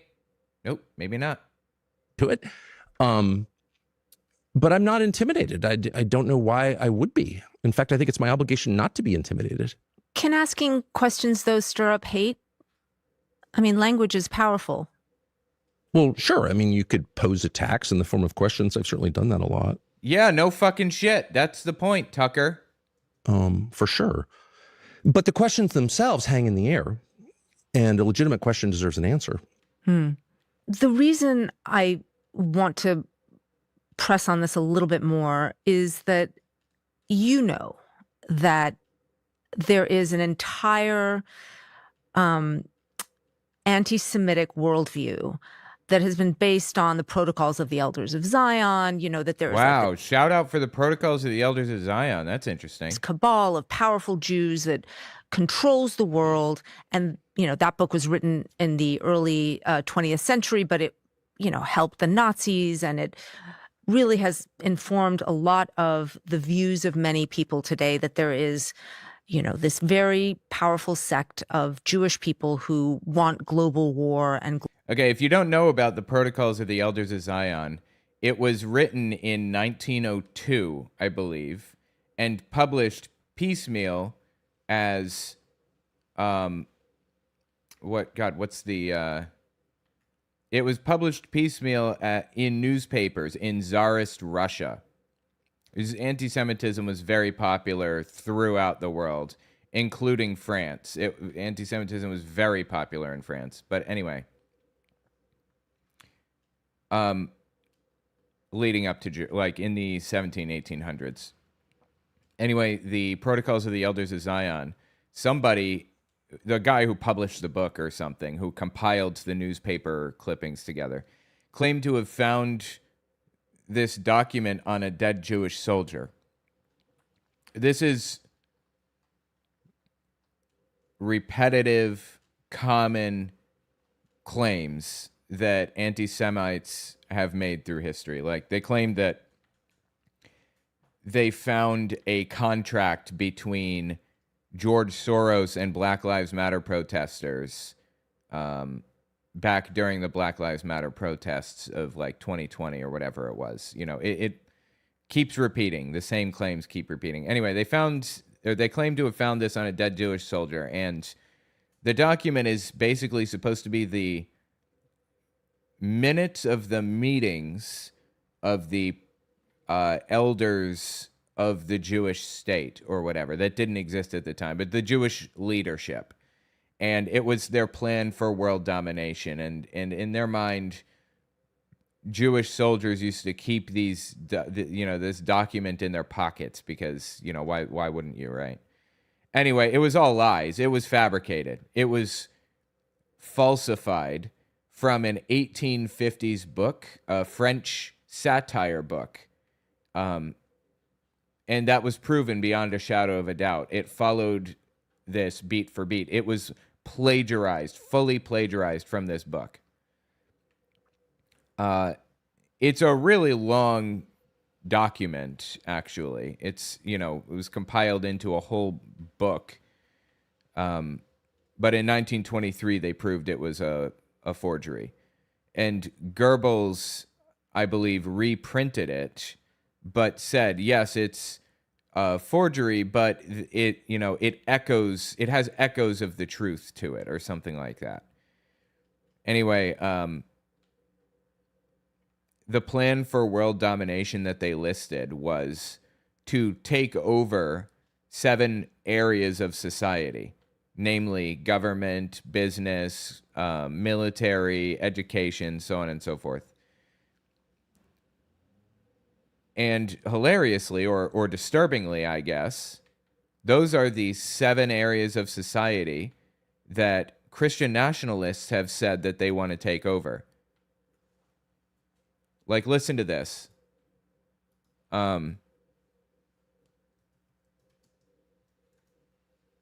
Here. This is a Christian nationalist, Lance Wallnau, talking about it. 3% of the Hold on, let me turn it up. 3% of the population, roughly 3 to 4% of the population, are radical leftist elites. He's describing the Protocols of the Elders of Zion. 30% of the population are evangelical born-again Christians that are inclined to go towards Pentecostal language. I mean, we're really out there. 30% against 3%, but they neutralize the church because they're also in religion. They changed the definition of marriage, so they've taken over family. They've totally taken over academia, so the education institutions are teaching leftist theology or leftist ideology and silencing conservatives. They're controlling government right now. They've taken over legacy media, Hollywood, entertainment, and arts, and now they've got Wall Street. This is 3%. 30% of the population is Christian. How is it that 30% are dominated by 3%? They have a worldview for bringing their kingdom here now. We're told to pray thy kingdom come, but we put it off to the second coming. There it is. We put it off. They are organized, and we are not. I mean, this is complete nonsense from the ground up. It's all fucking lies. The evangelical voting bloc is one of the most powerful voting blocs in the United States. We aren't organized, but the left is. They will lie like they fucking breathe, and they're proud of that fact. It's painful. Anyway, the point is that the evangelicals have actually adopted the plan for world domination that they claimed, the left is doing or whatever. It is fucking wild. So the protocols of the elders of Zion, that's what she's referring to there. Global conflict. And I think that there is a concern that I have, and a real concern. I don't mean this as something that people say to slander anyone, but just a real concern that the rhetoric where everything is blamed on Israel, where Israel has these supernatural powers almost to influence the president, to influence the previous president, George W. Bush, to enter into the Iraq War. I don't know that it's like a supernatural power or whatever, but I think it's very clear that they're definitely trying to influence them, right? And that's not unique to Israel. Countries try to infiltrate and influence the president all the time. I'm sure Azerbaijan is up in his DMs. But Israel is the only one that has a significant religious movement in the United States behind it. Like, the evangelical voting bloc believes that Israel has to control that entire region, or they won't, Jesus won't come back or whatever. And as a result, they are fully willing to commit any amount of resources to making sure Israel does control that voting bloc, or control that region or whatever. That's unique. Azerbaijan doesn't have evangelicals promoting their cause.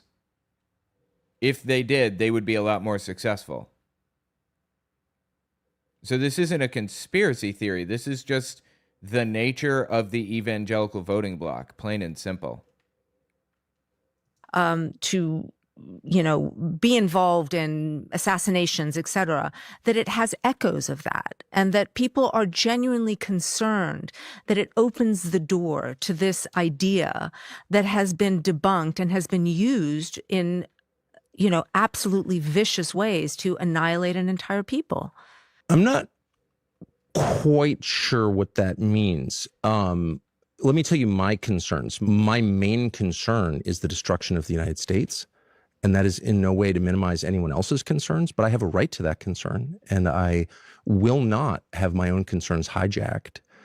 I will not submit to being told what my concerns should be.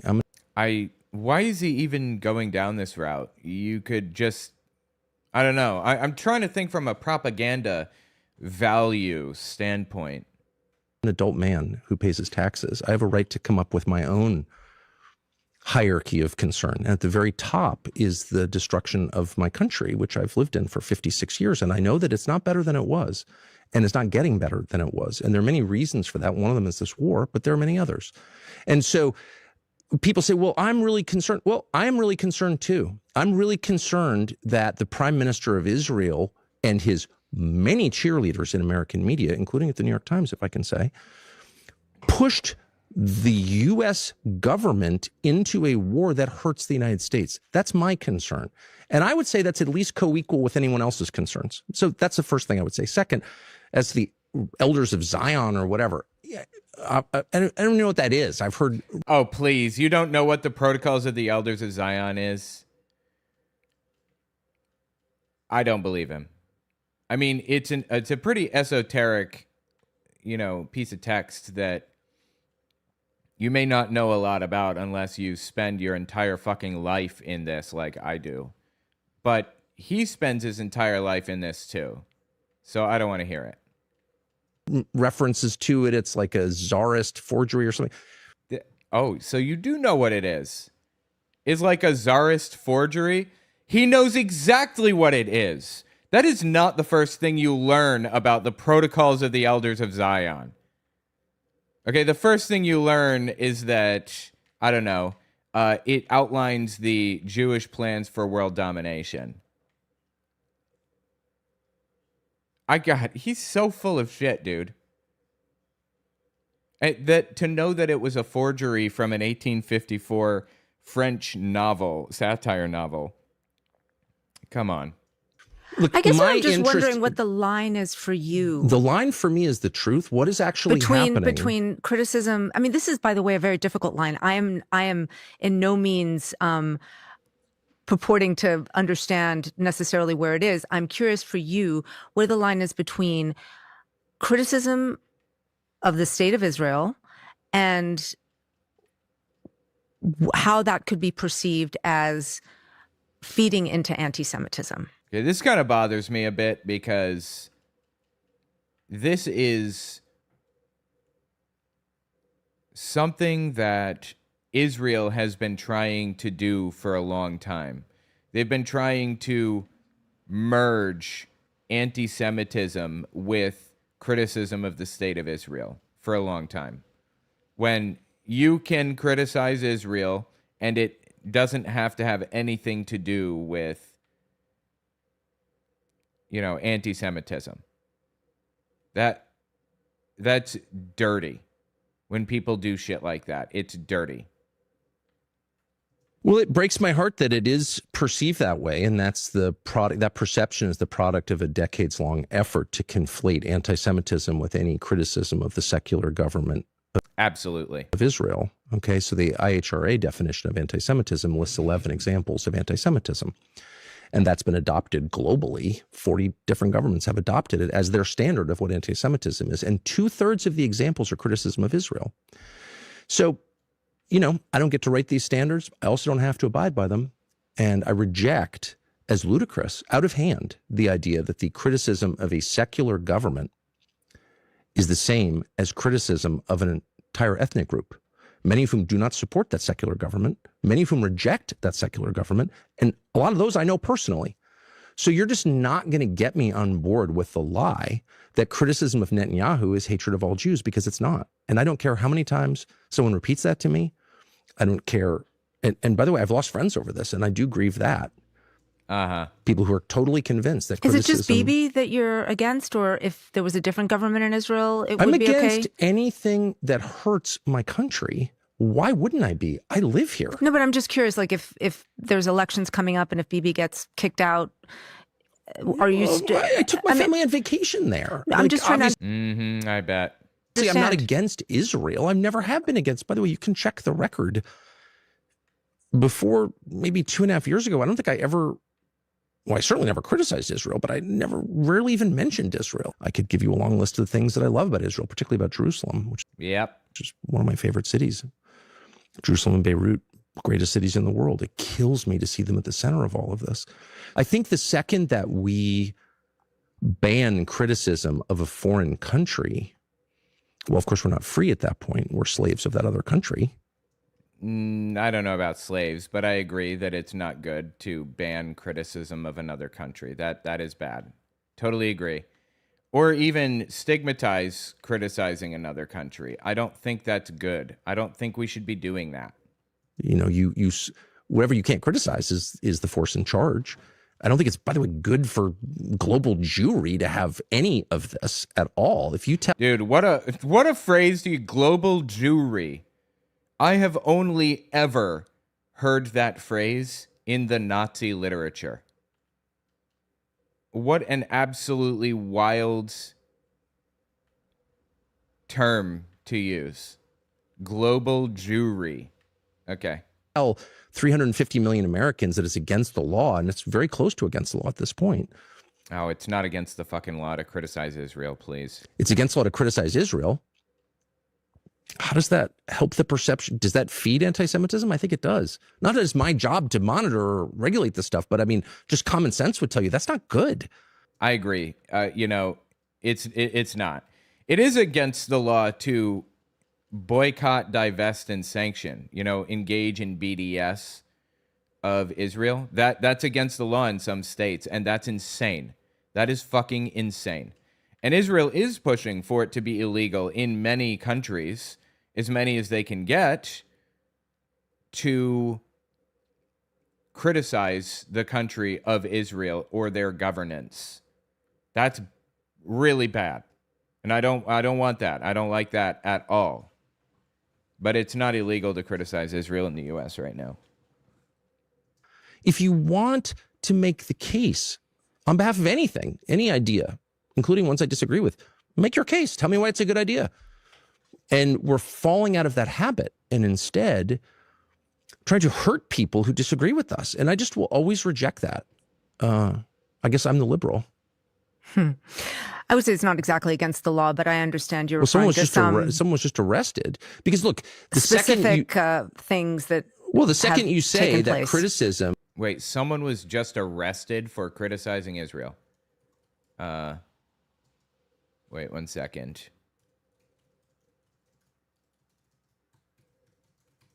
Just arrested.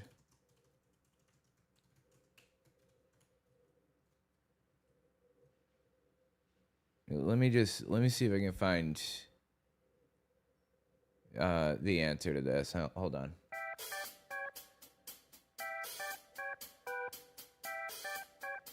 Okay. So I'm not sure what he's referring to specifically here. Is he referring to the woman who wrote the op-ed and was on a visa here in the U.S. or was a documented immigrant? What was her name? Rumeysa Ozturk? Is that it? A Tufts PhD student arrested in March 2025 for co-authoring an op-ed criticizing the university's response to the Gaza war and demanding divestment from Israel. Trump administration tried to deport her, but an immigration court terminated the removal proceedings in January 2026. Wow, 9 months she was stuck in limbo over that. That's fair. I'll take that. That's totally fair. Yes. She was arrested for criticizing Israel. I will agree to that. Alexa Wilkinson, New York photojournalist, arrested and hit with hate crime charges for photographing the New York Times building after it was defaced by pro-Palestine protesters. Then posting about it, charges were dismissed by a judge in February 2026. That was brought by Alvin Bragg, a Democrat. I'm not sure what the context is on that one. Orthman Sarsour, president of the Islamic Society of Milwaukee, arrested by ICE after Secretary of State Rubio personally designated him a foreign policy threat. His supporters say His supporters say he was targeted for his speech about Palestinian rights. Interesting. Okay. Is the same as a threat or words or violence, then of course it's very easy to arrest people, as they are arrested in Great Britain. They've had hundreds of people arrested in Great Britain for criticizing Israel. I think that's true. I don't know why any liberal-minded, and I'm in that group, liberal-minded. Oh, fucking please. You have a right to your views, I have a right to mine. I don't know why any liberal-minded person will go along with this and not say, whoa, whoa, whoa, whoa, this is totally bonkers, and this is the road to totalitarianism. And I would say that about any topic. I'm going to move on, because we've talked about some fissures that have emerged among conservatives over Israel and the war, right? You've talked fissures, about, yeah, it's sort of blown up. Yeah. And I want to dig into that because earlier this year you told Megyn Kelly that there is, quote, a huge scramble, and you said, I'm in the middle of it to define what the Republican Party is after Trump. Yep. So boil down the scramble for me.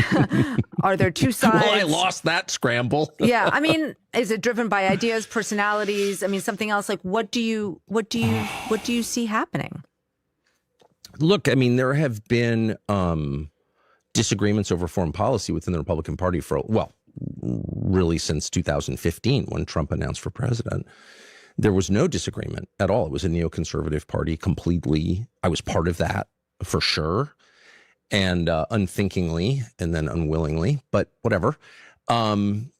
But since 2015, there's been this kind of debate like, well, what is the appropriate use of American power? And what is our relationship with Israel? And those have been sort of sotto voce debates. But it's only with this full regime change effort against Iran that they've become untenable. Like, you can't. I mean, my own view is I'm always happy to eat with and talk with people I disagree with. I guess I'm the liberal here. But there is a strong sense among the neocons who've completely taken over the Republican Party that anyone who disagrees cannot be allowed, like literally in the White House. Okay, I don't make these rules. I feel sad about it for a bunch of reasons. I would say as a political matter, the constituency for that is very small. There aren't, 150 million people in America who are really excited about the Iran war or who are ever going to be excited about that. So you're dooming your party to irrelevance when you do that. I don't know why they would want to. They hate Trump. The neocons hate Trump, have always hated Trump. I had a first row seat to this.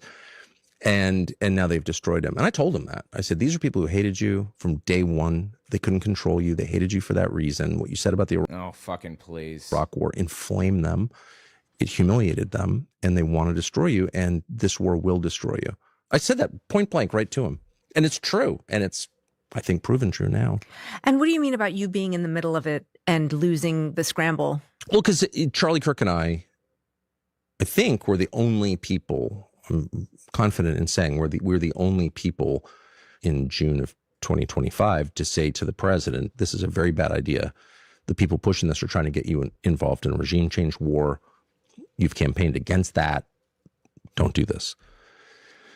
And then on September 10th, Charlie was murdered by a lone gunman. So by the time this latest round happened in January, I'm wondering what Tucker's position is on the Kirk attack. Was it Israel that did it in his mind? I think it's pretty clear that it was Tyler Robinson, right? But I'm not sure what his position is. January and February, I think I was the only person who said that to Trump for a bunch of reasons. So now it's, we know who won by the effects. So this was, from my perspective, was a debate between people who thought it was wise to use American power in the way we're now using it and those who thought it was dangerous. And Trump did it. So obviously he rejected my view. I want to stay, though, with how some of this is playing out, because as you mentioned, you were very close to Charlie Kirk before he was killed. And he started Turning Point USA, which is this very influential group among young people on the right. And you're now seeing some on the right who are questioning whether Israel had a hand in Charlie Kirk's murder. And I should say the theories that Israel was linked to Charlie's death were denied by Israel. There's been no proof of that at all. And crucially, this theory Here we go. has been condemned by Erica Kirk, Charlie's widow. Do you still have a relationship with Turning Point USA? Well, I have always loved Erica Kirk. I met her when she was dating Charlie and thought so much of her. I know a lot of people at Turning Point. I was the headliner for a bunch of different Turning Point events. I haven't been asked to do it this year. Don't know if I will be. Never said a word against Turning Point. I think it's been a really, I was their headliner for a bunch of years, so obviously I supported it. I would hate to. Well, they've certainly closed ranks and they've gotten real cautious about who they're going to invite, right? And they probably don't want to invite anybody who they aren't 100% sure is totally with them, because they're being torn apart by people on the right, namely Candace Owens and a bunch of others who believe Turning Point was in on it, and Erica Kirk was in on it and stuff. See it hijacked by its donors to become an oracle of neoconservatism. I think it'd be pretty hard to do. Wow, one more time? So obviously I supported it. I would hate to see it hijacked by its donors to become an oracle of neoconservatism. I think it'd be pretty hard to do because its members are not for that. Young people are not for that. People of draft age are especially not for that. I mean, when was the last time you spoke to Erica Kirk? A couple of weeks ago. Okay. By text. So my concern, and this is not about Erica Kirk or Andrew Colvett or any of those people with whom I've never had a crossword and hope never to have a crossword. But my concern more broadly is about the investigation into Charlie's murder, which was short-circuited by the FBI. And I'd like to know why. Oh, boy. And I don't care to be screamed at for asking that question. It's a legitimate question. And okay, he's totally leaning on the Israel thing, right? He totally believes that Israel did it, 100%. You know that. Well, I know that for a bunch of reasons. Or he's at least implying it. But the public knows it because Joe Kent said it out loud and explained it. He's the head of the National Counterterrorism Center. He's an ODNI. And he was told by the FBI that he could not investigate it. And as a friend of Charlie's, I'm not going to be intimidated into saying the following, which is, on what grounds would you do that? I'm not saying the guy who's been arrested didn't pull the trigger. I'm not, there's been no trial. He was obviously handed over by his father. Well, dumbass, there hasn't been a trial yet, okay? They're working on that because trials take a while. That's how it works, and you know that, Tucker. There's been no trial. Fucking please. Also, I know that there's a lot of, like, I feel like the left has a conspiracy problem. I feel like the left is obsessed with the possibility that, you know, there's some secret thing going on out there that we're not supposed to know about, and that, like, I don't know. Here's another one. Here's another, like, thing that I consider a conspiracy. I think Trump really was shot. I think that really was an assassination attempt. I think all of them were real. Is it really so far-fetched to think that he's so unpopular that people would continue to try to take shots at him? I really think the left has a conspiracy theory problem. And that's another one with Erica Kirk, Charlie Kirk. He was turned in by his own father after the youth pastor told him that he should turn himself in. It's just not surprising to me to think that that's how events unfolded. I have been researching World War II extensively. Hitler had 42 assassination attempts against him. Only 20 of those were notable and had any chance of even working at any point. But that's a lot. Even 20 is so fucking many, you know? And the idea that it's far-fetched that Trump would have people taking shots at him, that's ridiculous. Recent conspiracy on the left is this thing about scientists dying or going missing. I haven't heard about this. Anyway. Do we know that? I don't know what I know because there hasn't been a trial yet. And again, it's like so many things. And it's not just Israel. It's not just Charlie Kirk. It's the existence of NATO or the way the economy is structured. Why is capital taxed at half the rate of labor? Like, that's a question that bothers me. Well, I appreciate that he's bringing that up. I like that. But everything that he says and does is all propaganda. Every case. Shut up. Socialist, racist, conspiracy theorist. It's like, I'm just too old for that. Why don't you answer the question? That's my job. Do you think Turning Point's influence has waned since Charlie's death? I haven't the faintest idea. I do think that, you know, I agree with most Americans when I say I think this war's a disaster. It's impossible to see how it helps the United States. And, you know, I would like to see all self-described conservative groups pressure the president, as Charlie did, to minimize the damage. And I hope Turning Point is working on that. I don't know the answer, but I certainly hope they are. I can't. Yeah, so they should. I can't say confidently Charlie would be working to do that.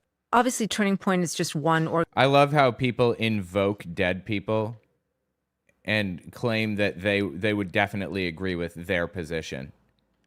It drives me nuts every single time. Like, the guy's dead, okay? Leave him alone. You don't have a place to say what he would or would not support anymore. Unless he explicitly talked about it. organization trying to reach youth on the right. But you also have Nick Fuentes, the far-right white nationalist influencer who's called Hitler effing cool, who also has a huge following among young right-leaning men. Hitler was also a pedo. I don't know if you guys knew that. He dated his niece. His niece. His sister's daughter. Yeah, I think is who it was. Anyway, he dated her in the late 20s. And she ended up checking out. I think like people suspected that was the result of they thought that he had murdered her, but I think that's a conspiracy. I don't think that he did. And then when he was like 45 or 50 or even 55, he was with Ava Braun, who was like 18 or 19 or something. He was definitely a pedo. How do you see Fuentes in terms of the future of the right? It's so hard to know. I'll tell you my instinct on it. Most of the debates about race, ethnicity, religion, to some extent immigration, are less resonant long-term than debates about economics. I think the main frustration among young people is not just that the composition of the country is changing too fast, which it definitely is, but it's not. This is also from the Protocols of the Elders of Zion, the idea that the Great Replacement conspiracy theory, complete garbage. It's from old anti-Semitic documents. Main concerns are about the lack of economic opportunity for American young people who are totally screwed at like a more profound level than people acknowledge. Older people do not acknowledge that. No, yeah. People don't realize how absolutely, completely, and totally fucked we are. Not good. It's really horrifying and disturbing and bad. Night with a bunch of kids from Stanford, really smart. They're at Stanford. And one of them said, oh yeah, his best friend just graduated with a degree in computer science last year, has not been able to find a job. Stanford computer science can't find a job. So that's like a window into the total destruction of the economic opportunity for young people. And what looks to me as a non-economist, like the true hoarding of capital by a tiny group of people. It looks like a very lopsided and unfair economic system that is guaranteed to radicalize young people, and not just young people, but especially young people. And so I think most future conversations politically will be about economics. I do think that. I think we're at sort of the last stage. This is the last time the U.S. has ever been. So you see, what I'm trying to understand is you see that as Fuentes' power waning? For sure. Well, I don't know Fuentes in particular. I mean, never even. What? Never what? Never even talked to the guy? Yes, you did, Tucker, and you did. He had an interview with Fuentes. He's such a fucking liar. Everybody could tell what he was about to say, right? Wasn't even aware of Fuentes. I mean, again, I'm just in a different world, right? Okay, I read the New York Times or whatever. Van Briggs says they'll DM me a video about it. Okay, sounds good. I'll watch for it. I'm just older, okay? So I'm not an expert on Fuentes' reach or even what he's saying day to day. I really don't know. But he has been caricatured as a race guy, which he may be, by the way. It was like Matt. He may be. That's his whole fucking thing. Are you serious with this? Please. About the Jews or black people or whatever. But I'm just telling you, I think the future, the energy, not just on the right, but I think right and left agree on this under 30, is that young people have been shafted by older people, particularly by the baby boomers, people born between 46 and 64. And oh, you have no idea, Tucker. Yes, they've been shafted. We have all been shafted. I think they're right about that. I do think that's like the most selfish generation, most loathsome, mediocre generation this country ever produced. Not all of them, but in general, I would say their behavior has been shameful and selfish. And I hear young people talk not about, I'm mad at the Jews. I hear young people say things like, only baby boomers would like have a second home in Isle of Palm, South Carolina, but like not help their kids buy homes. That's what I hear. I hear people who understand that their lives will bear no resemblance to the lives of their parents and grandparents, and they're really upset about it. Meanwhile, there are all these people making billions on clearly fraudulent enterprises, crypto-related enterprises and other enterprises that are like not adding to the sum total of prosperity in this country and not making the country better. This is a really difficult, nope, son of a bitch, I died. I'm going to have to restart. Yeah, definitely died there. That's very difficult, but if I can do it, it's a sequence break where I get the grappling beam. So, okay, yeah, thanks for DMing it now. That works. So that's where I think the radicalism is going to start. And the murder of that healthcare executive in New York, the health insurer guy, I'm against all murder, just to be totally clear. But I was surprised but not really shocked by the reaction, the positive reaction. All these kind of normal-looking people on the internet are like, I'm glad they killed him. They don't even know his name. However, that reflects this revolutionary frustration. And I do think it's revolutionary. I think one of the reasons that Trump is apparently going to make weed legal is just so we can lower testosterone levels even more. Oh, fucking please, man. Just make people more passive. Have some more benzos. Like, it's fine. It's totally fine. Wait. Weed and benzos are not the same thing. Because it's not fine, is the truth. So again, long-winded answer to a short question, but the future that I imagine is not a future in which we're yelling at each other about race. It's a future in which people are legitimately revolutionary, maybe even violent, on the basis of thwarted economic opportunity. I mean, Fuentes wants America to be a white Christian nation, among other things. Okay, well, he's very good at defending the New York Times, but I think the real issues are not... He's good at defending the New York Times? Is that what he just said? There we go. I got it. That's how you get the sequence break to get the grappling beam early. About Fuentes or even about race. Immigration has a direct effect on economics. And so the overwhelming majority of newly created jobs in the past 5 years have gone to foreign-born. So like it's not an attack on the foreign-born to say that's not really the job of the U.S. government to provide economic opportunity to the world. The job is to protect its own people. I can tell you don't want to talk about Fuentes. Right? That's funny. He keeps avoiding it. What the fuck? I don't have a lot to say. Okay, I don't have a lot to say. Like, okay, he said naughty things about this, that, or the other thing. Okay.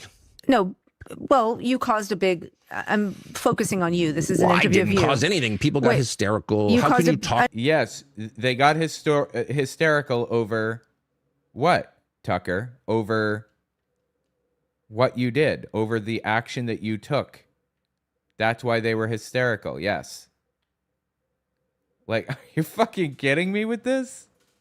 To this man. When I talked to people. Brought Fuentes onto your show. I've interviewed Ted Cruz, who's calling for the murder of innocents. And was it adversarial or was it friendly? What kind of interview was Ted Cruz? We got a famous clip out of that. You know what? Let's just compare clips. Why the fuck not? I have an app that I wrote called Briefcase, where it helps me store all of my clips. No, it's not available to the public, sadly. I wish that I could make it available to the public, but I have 6,000 clips, I think. Let's see. Hold on. It's freezing on me all of a sudden. There we go.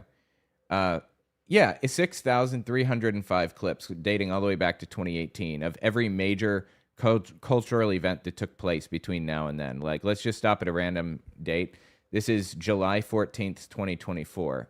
Laura Logan ties Iran and Hitler to global conspiracy run by the cabal. Back a little bit further. Who got Jimmy Carter elected? George Pearsons is upset Trump lost the election, says God is rolling up his sleeves. Watch me work. And then I heard the Lord say to me, I'm not happy. And he was saying it, if you will, rhetorically. This is from 2020. This one is.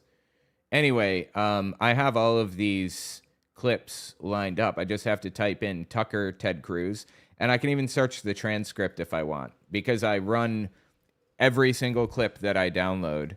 I run it through transcription. And I can easily download it one by just typing in the URL of the clip. It'll just grab it for me. Anyway, sadly not available to the public at the moment, but it is pretty awesome. Let's see. Ted Cruz says supporting Israel is a religious belief. Here, this is the one that I was looking for. If it's a green dot on the left side, it means it's under 10 minutes. If it's blue, it's over 10 minutes, and it's a long form one. Now let's find Tucker and who was the other one? Oh, Fuentes. Tucker Fuentes. And what I'm thinking of specifically is Stalin. Here you go. Open. Let's just compare the clips, okay? This was his interview with Ted Cruz. Growing up in Sunday school, I was taught from the Bible, those who bless Israel will be blessed, and those who curse Israel will be cursed. And from my perspective, I want to be on the blessing side of things. Of those who bless the government of Israel? Those who bless Israel is what it says. It doesn't say the government of it, it says the nation of Israel. Okay, and Tucker is rightly pointing out that he believes that the government is should be supported and is special. So that's in the Bible. As a Christian, I believe that. Where is that? I can find it to you. I don't have the scripture off the tip of my... You pull out the phone and use the Google. It's in Genesis. But so you're quoting a Bible phrase. You don't have context for it. And you don't know where in the Bible it is, but that's like your theology? I'm confused. What does that even mean? Tucker. I'm a Christian. I want to know what you're talking about. Okay. Where does my support for Israel come from? Number one, because biblically we're commanded to support Israel. But number two... Hold on. I'm not holding on. Hold on. You're a senator, and now you're throwing out theology, and I am a Christian, and I am allowed to weigh in on this. We are commanded as Christians to support the government of Israel? We are commanded to support Israel. And what does that mean, Israel? We're told those who bless Israel will be blessed. But hold on. Define Israel. This is important. Are you kidding? This is a majority Christian country. Define Israel? Do you not know what Israel is? That would be the country you've asked like 49 questions about. Oh, so it is the government of Israel is the point.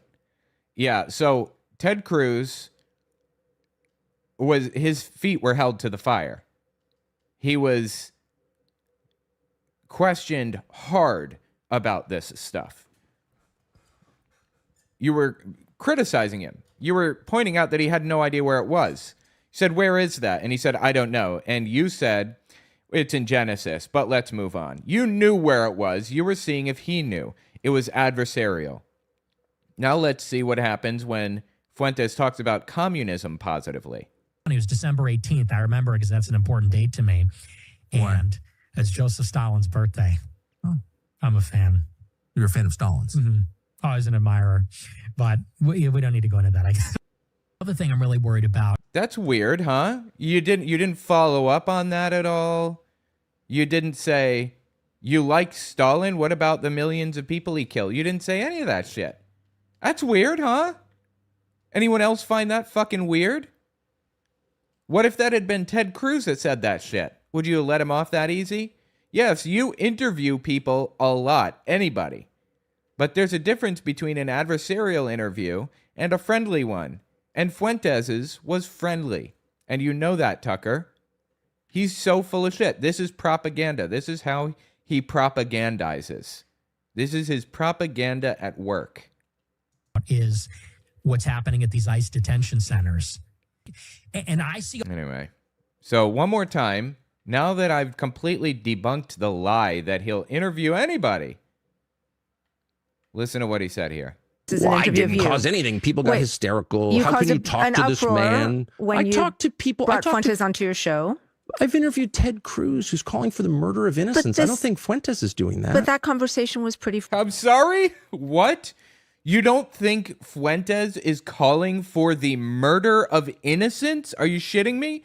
That's like his whole bit. That's what he's famous for.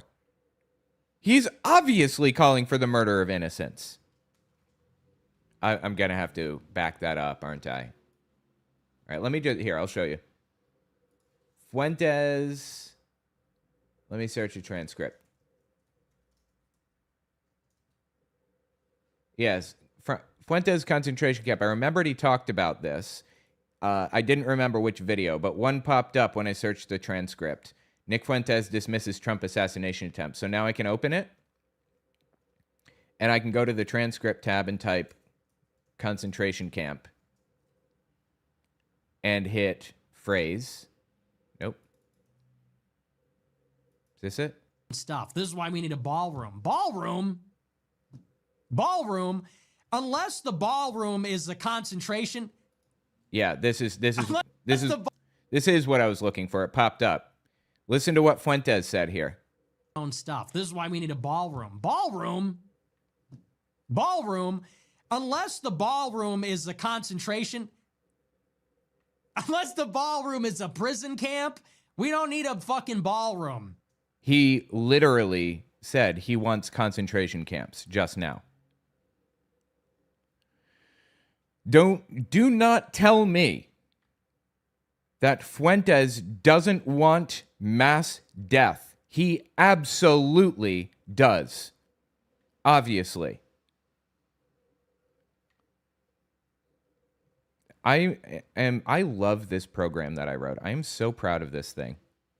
I wish that I could sell it. Like, I wish I could make it commercially available. But the process of doing that is, like, complicated. I don't know how to, I don't know how to do that, unfortunately. Anyway, it's super convenient. Let's, I'm dying. All right, I died. All right, let's continue. Friendly. People say that. I mean, whatever. Okay, I'm naughty for talking to Fuentes, but you've been doing this for decades. I mean, I have watched you and your shows for a very long time.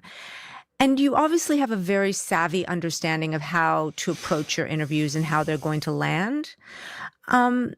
I don't know about that, but yeah. I don't know that I'm a propagandist. Fucking please, dude. Well, I don't think I'm that savvy.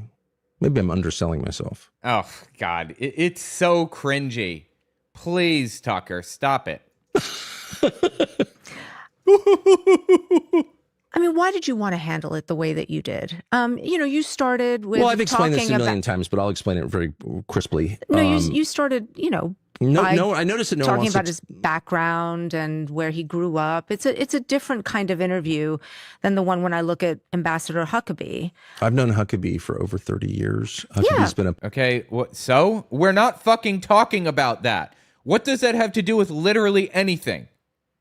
He is so full of shit, dude. I swear to God, so full of shit. Every word out of Tucker's mouth is complete garbage. Public figure for over 30 years. But one was prosecutorial. You were building a case. The other one was friendly. I mean, you were wrestling quite vigorously with. If I agreed with everything Fuentes said, I would just say so. Like, there's no the effort to. I don't think anybody ever accused him of being in favor of everything that Fuentes said. He obviously didn't like the Stalin bit when Fuentes said that shit. Kind of like divine my motives when I state my motives clearly. I think I'm telling the truth. I know, but as you have acknowledged in this interview, let me just state my motives. You use questions sometimes as a form of. If I could just state my motives, and you can either believe me or not.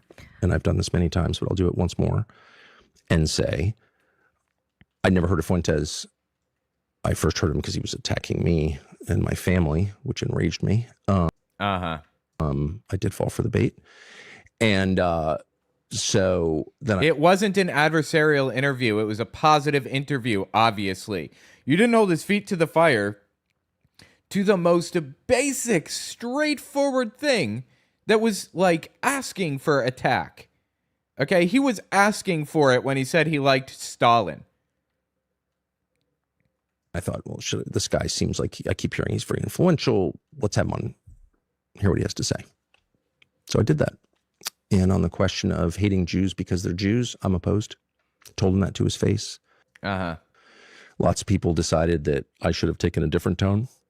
Okay, do your own interview with Fuentes if you want. That's okay with me. But I guess what I've come to believe, I didn't feel it was a significant interview, especially on any level, except to the extent it was used to try and make me into a Nazi, which, again, I'm not. I would admit it. But what I think is interesting is the kind of moral scheme that interview revealed, which not surprisingly is childish and kind of repulsive. And by moral scheme, I mean like what the people in charge, including in journalism, think is right and wrong.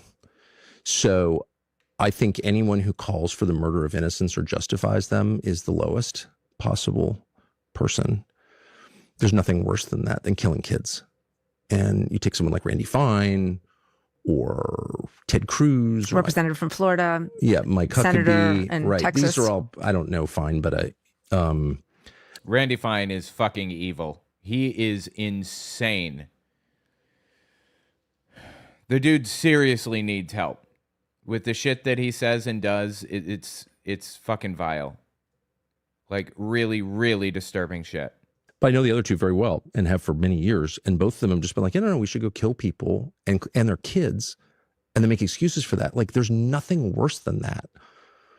And yet those are the only controversial part of those interviews from the perspective of others in journalism is that I was too mean. I was too tough. I was too tough on Mike Huckabee. No, it's that it was adversarial, and that's fine. That's your right to be adversarial, and I encourage it. I hope that you are adversarial with these people, but you're selectively adversarial, you see. Sitting U.S. ambassador, or Ted Cruz, who's a... I don't think that was the concern. Okay, but I the think point it was is... I think you know, when you just compare them... who do you think is more morally repulsive, Ted Cruz or who Nick do you think Fuentes? is more morally repulsive? Ted Cruz. Ted Cruz is a sitting U.S. senator who has... More morally repulsive than Nick Fuentes? Is that who we're talking about? I think it is, right? You think that Ted Cruz is more morally repulsive than Nick Fuentes? That is a wild take, bro. Ted Cruz is repulsive in so many ways, but he has a line, and that line is genocide. He's not willing to commit genocide. Randy Fine is also willing to commit genocide, but on Palestinians. Cruz and Randy Fine are on opposite ends of the political spectrum. I'm sorry, opposite ends of a specific issue. Specifically, they're on opposite ends of Israel and Gaza. Randy Fine wants, genocide in Gaza. And Nick Fuentes wants genocide in Israel. So... called for the killing of people who did nothing wrong, whole populations who advocated for this war. Nick Fuentes is like a kid. He's like 26 or 7. Kids can't be repulsive, fucking vile, evil scumbags? Are you shitting me right now? No power except his words. Here you have... Yeah, and as we know, words have absolutely no power at all. Words can't be used for power. Words can't be used to encourage people to murder others. Words are completely worthless, honestly. Why would anybody ever use words, right?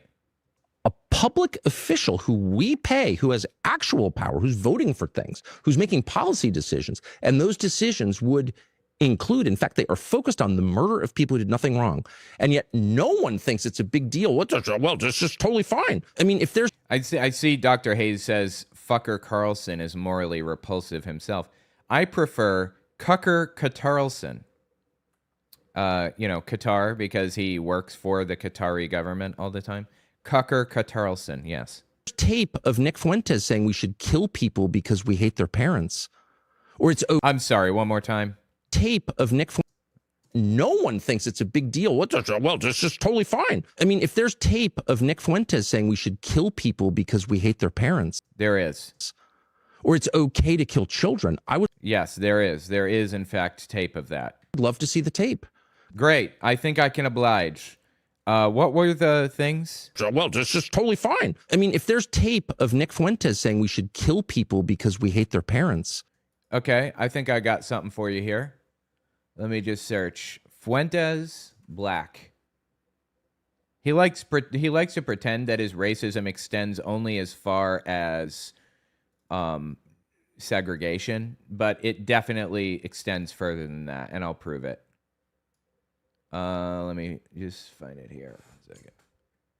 1 second. Where is it? Trump, race realism, biblical justification. Greater Israel.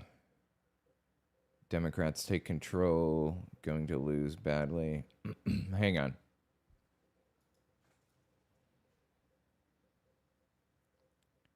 I'm just looking for a very specific... I can't find it. 20... Fuentes tanks? No. Ben Shapiro. Hold on.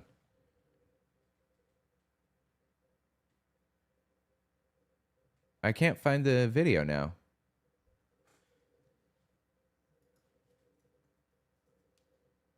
Give me a second here. Then backs down.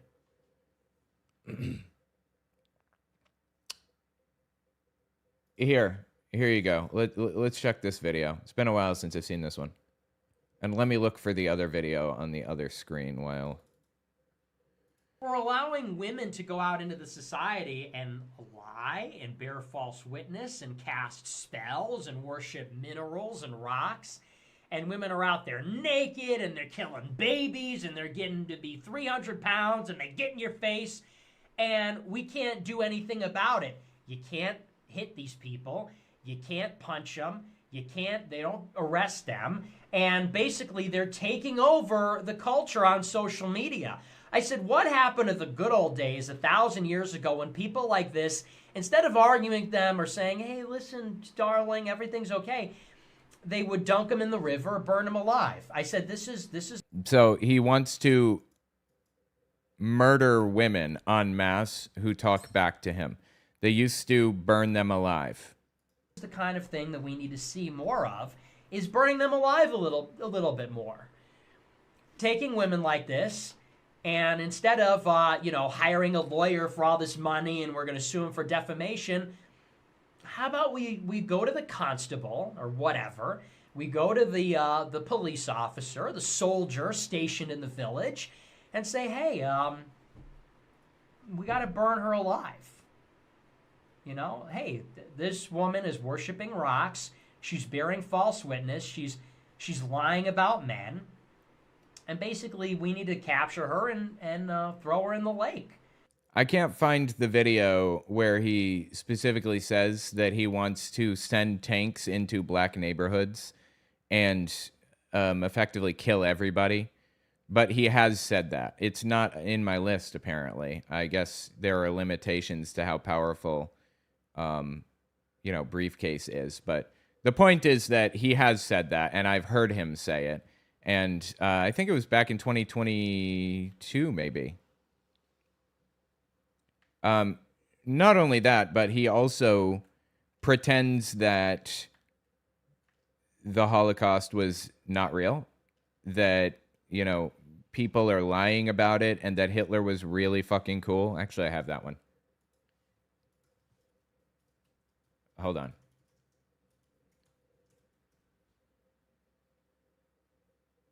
Here you go.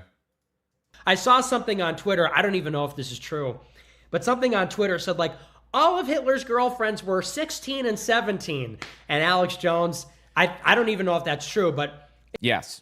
Well, I think 18 when he was 50 something. Yes. If that is, that's probably why Alex Jones called Hitler a pedophile.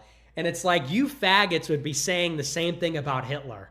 MLK was a rapist, and Hitler was a pedophile. It's like, you know what? The world's a little bit more complicated than that. Yeah, the world's more complicated. When there's nuance, when it's somebody you like, there's nuance in this, right? But when it's not somebody that you like, there's no nuance. They're evil. They need to be burned at the stake, so on and so forth. The point is, Fuentes is a complete and total scumbag who wants another Holocaust, who says... Okay, the world's a little bit more complicated than you're making it out to be. Hitler was a pedophile and kind of a pagan. It's like, well, he was also really fucking cool. He says he was really cool.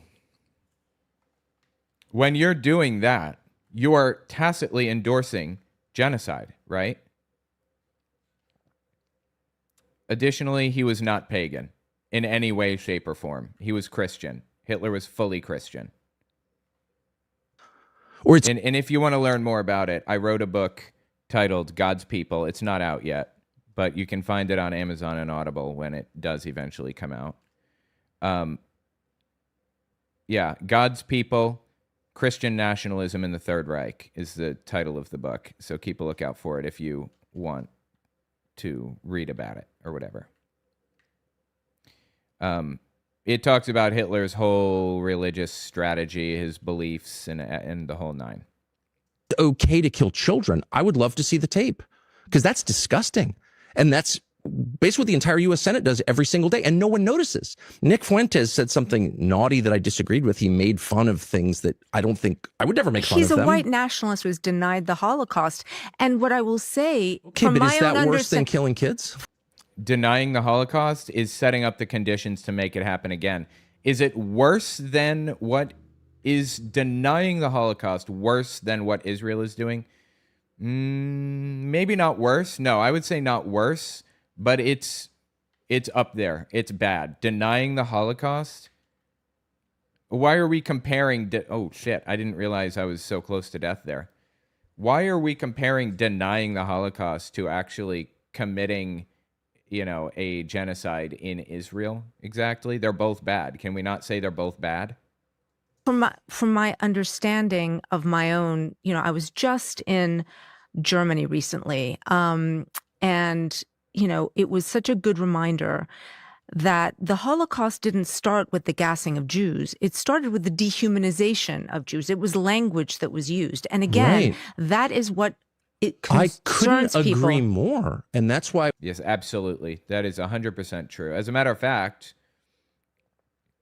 they used to say that they were aliens, illegal aliens, trying to replace them. The Great Replacement conspiracy theory was very active in Germany at the time. And they believed that they didn't belong there. They were other. They wanted them out. The rhetoric in the United States today about immigrants is identical to the rhetoric in the early 1930s in Germany about Jews. Identical. I cannot stress this enough. It was identical. When you have a U.S. senator, a member of Congress, a U.S. ambassador waving away civilian deaths as if they don't matter, that's the language of genocide, which results, and this is the lesson of the Holocaust, in genocide itself. And it has. So the lesson for me, really, watching all of this.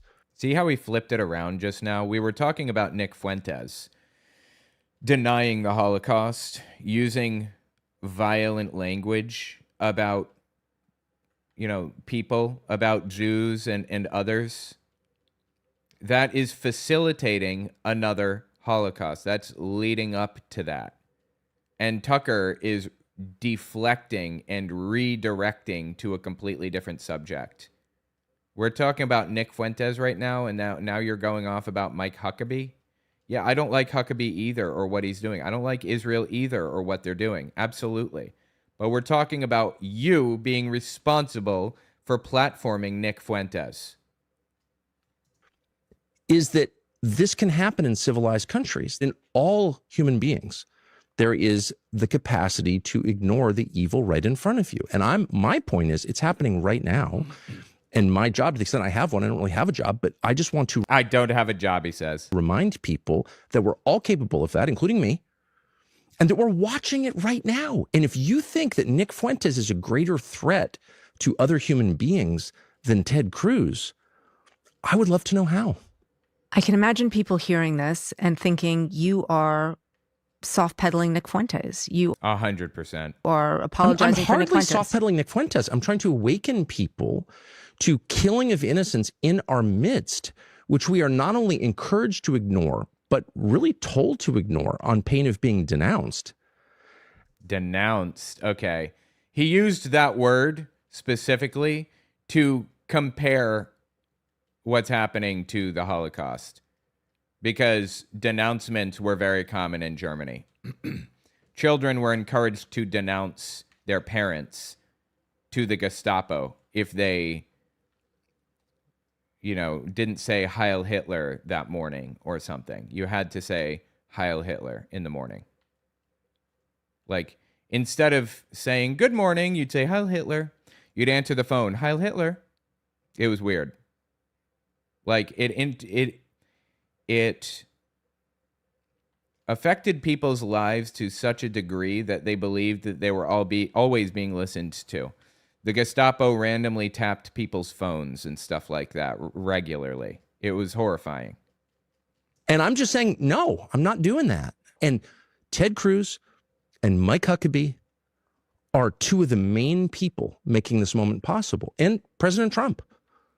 But Nick Fuentes is the problem? Okay. It's not a defense of Nick Fuentes. It's merely like a reality check for the rest of us. What are we doing?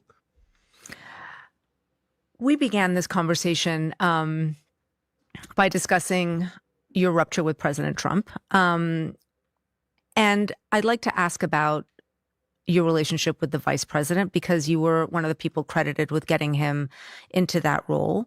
You were close to him. J.D. Vance? You advocated for him. Are you still close to Vance considering your rupture with the president? I mean, I will always love J.D. Vance as a man.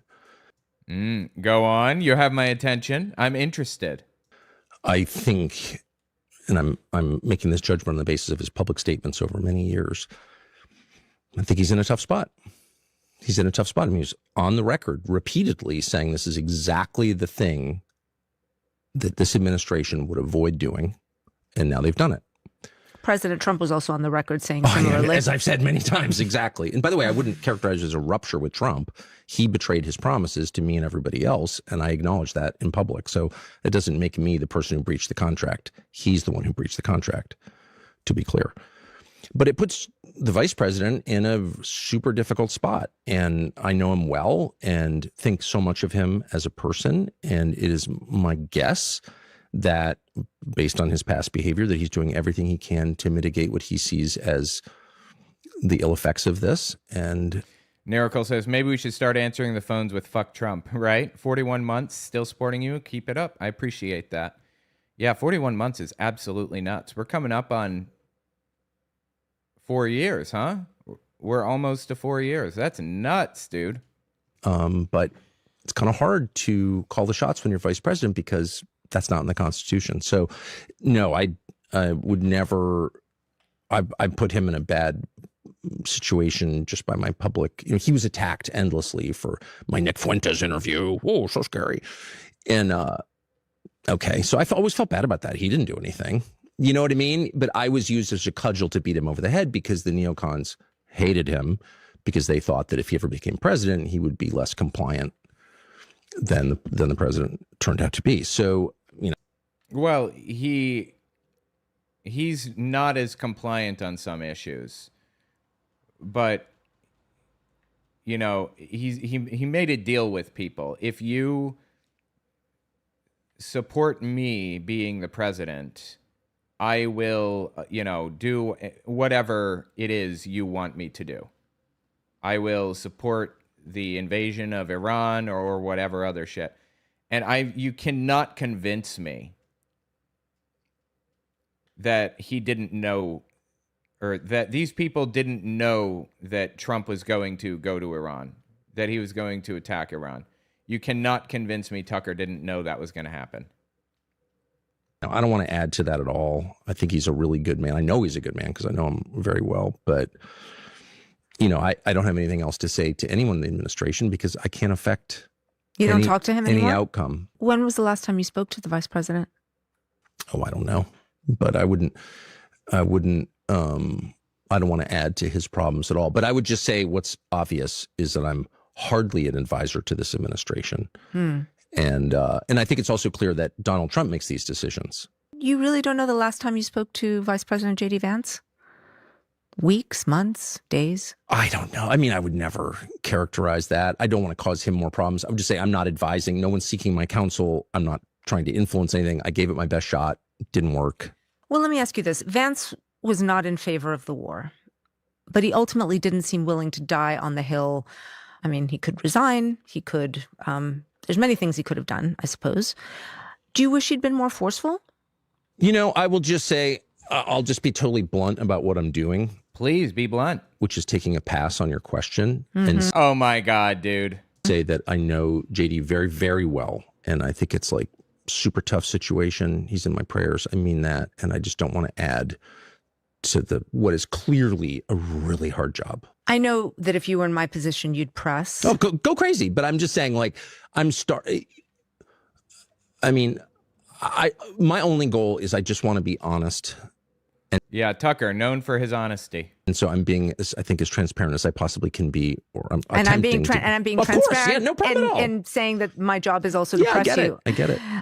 So, however he has felt privately, publicly Vance has been a loyal soldier. Yes.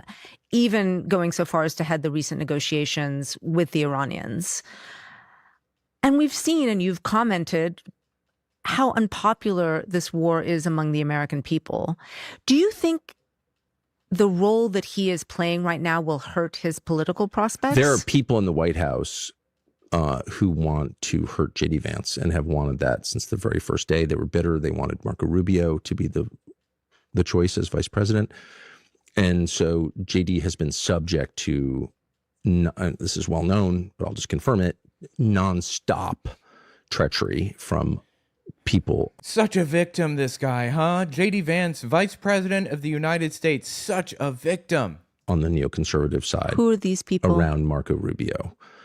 And by the way, Marco Rubio's got to be one of the most charming people in the whole world. And, it's impossible to dislike Marco Rubio. And I'm not. I don't know about that. I've managed it. I can tell you it's not impossible. Not an intimate friend or anything, but so I can't say to what extent he's involved in it, but certainly he is the choice of the donor class. The donor class is avowedly neoconservative. That's why they give money for outcomes like the ones we're watching. That's why this whole system is completely rotten and just impervious to reform. And they have been totally against J.D. Vance from the very beginning. Who do you mean specifically? Because, it was interesting in those conversations with Susie Wiles, for example, where she was very much praising Marco Rubio and had less maybe complimentary things to say about J.D. Vance. Is that to whom you're referring? I don't know is the real answer. I don't know. You're accusing people of treachery, so I'm wondering. Well, I know there's been a lot of treachery for sure, and I know they were so mad about JD getting that job. Who's they? Well, Miri Madel.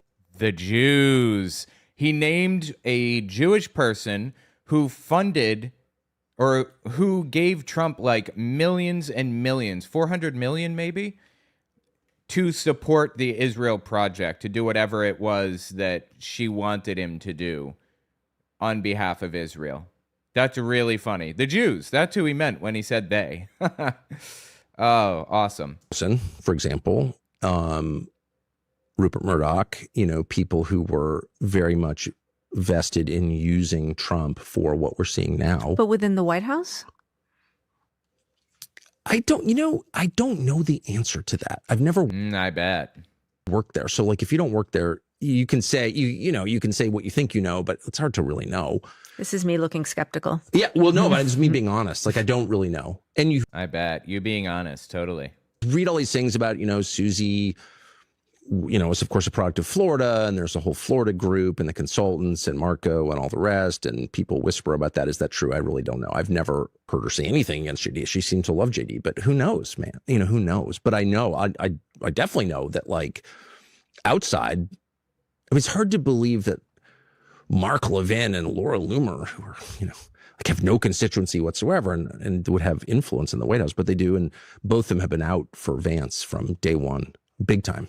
Do you think it's... Again, Mark Levin is Jewish and also like an Israeli nationalist nutcase, just like, Mike Huckabee, basically.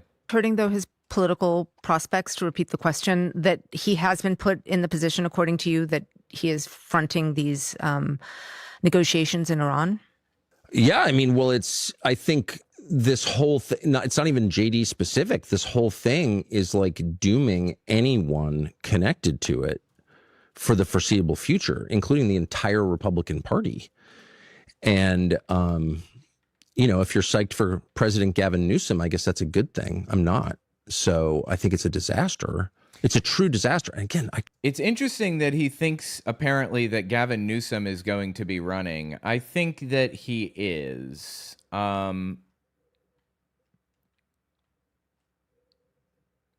My feelings about Gavin Newsom are complicated.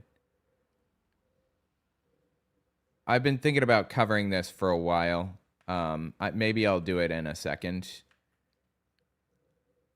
I've covered this before, but it's been forever. I'm actually considering getting some food real fast before continuing on, and then doing Gavin Newsom and a couple of other things. In fact, yeah, I think that's what I'm going to do. We'll talk about Gavin Newsom again in a minute, but hold on. Let me just... Current position. All right. I'm going to let this play for just a couple of minutes. I'm going to grab some food and stuff. I will be back, and then we'll talk about Gavin Newsom, okay? Told Trump this like 10 times. Like, this is going to blow up your legacy. All this gold you put in here, like, they're going to take it down and mock you as they do. Like, this is going to blow up you're concerned about your legacy. You're 80 in June. Like, I get it. But this is not the way. And I think that's proven true. So you think this will doom J.D. Vance as well? I don't know, doom. I mean, I'm obviously not good at calling the future, but I couldn't be more, I couldn't be a bigger fan of him as a man, but I think anybody connected to this is going to have a hard time explaining it, because how is this good for the United States? It's not. One more question on this particular issue. It was just published that your son, who worked for the VP, left that job. Did your rift with Trump have anything to do with that and make it hard for him? Zero. He was not forced out of the role at all. And my understanding of it is, let me just say, in a normal world, in a decent world, my son or my son's job would have no relevance at all to me. Why did your son leave then? If he wasn't forced out? I don't know. You can ask him.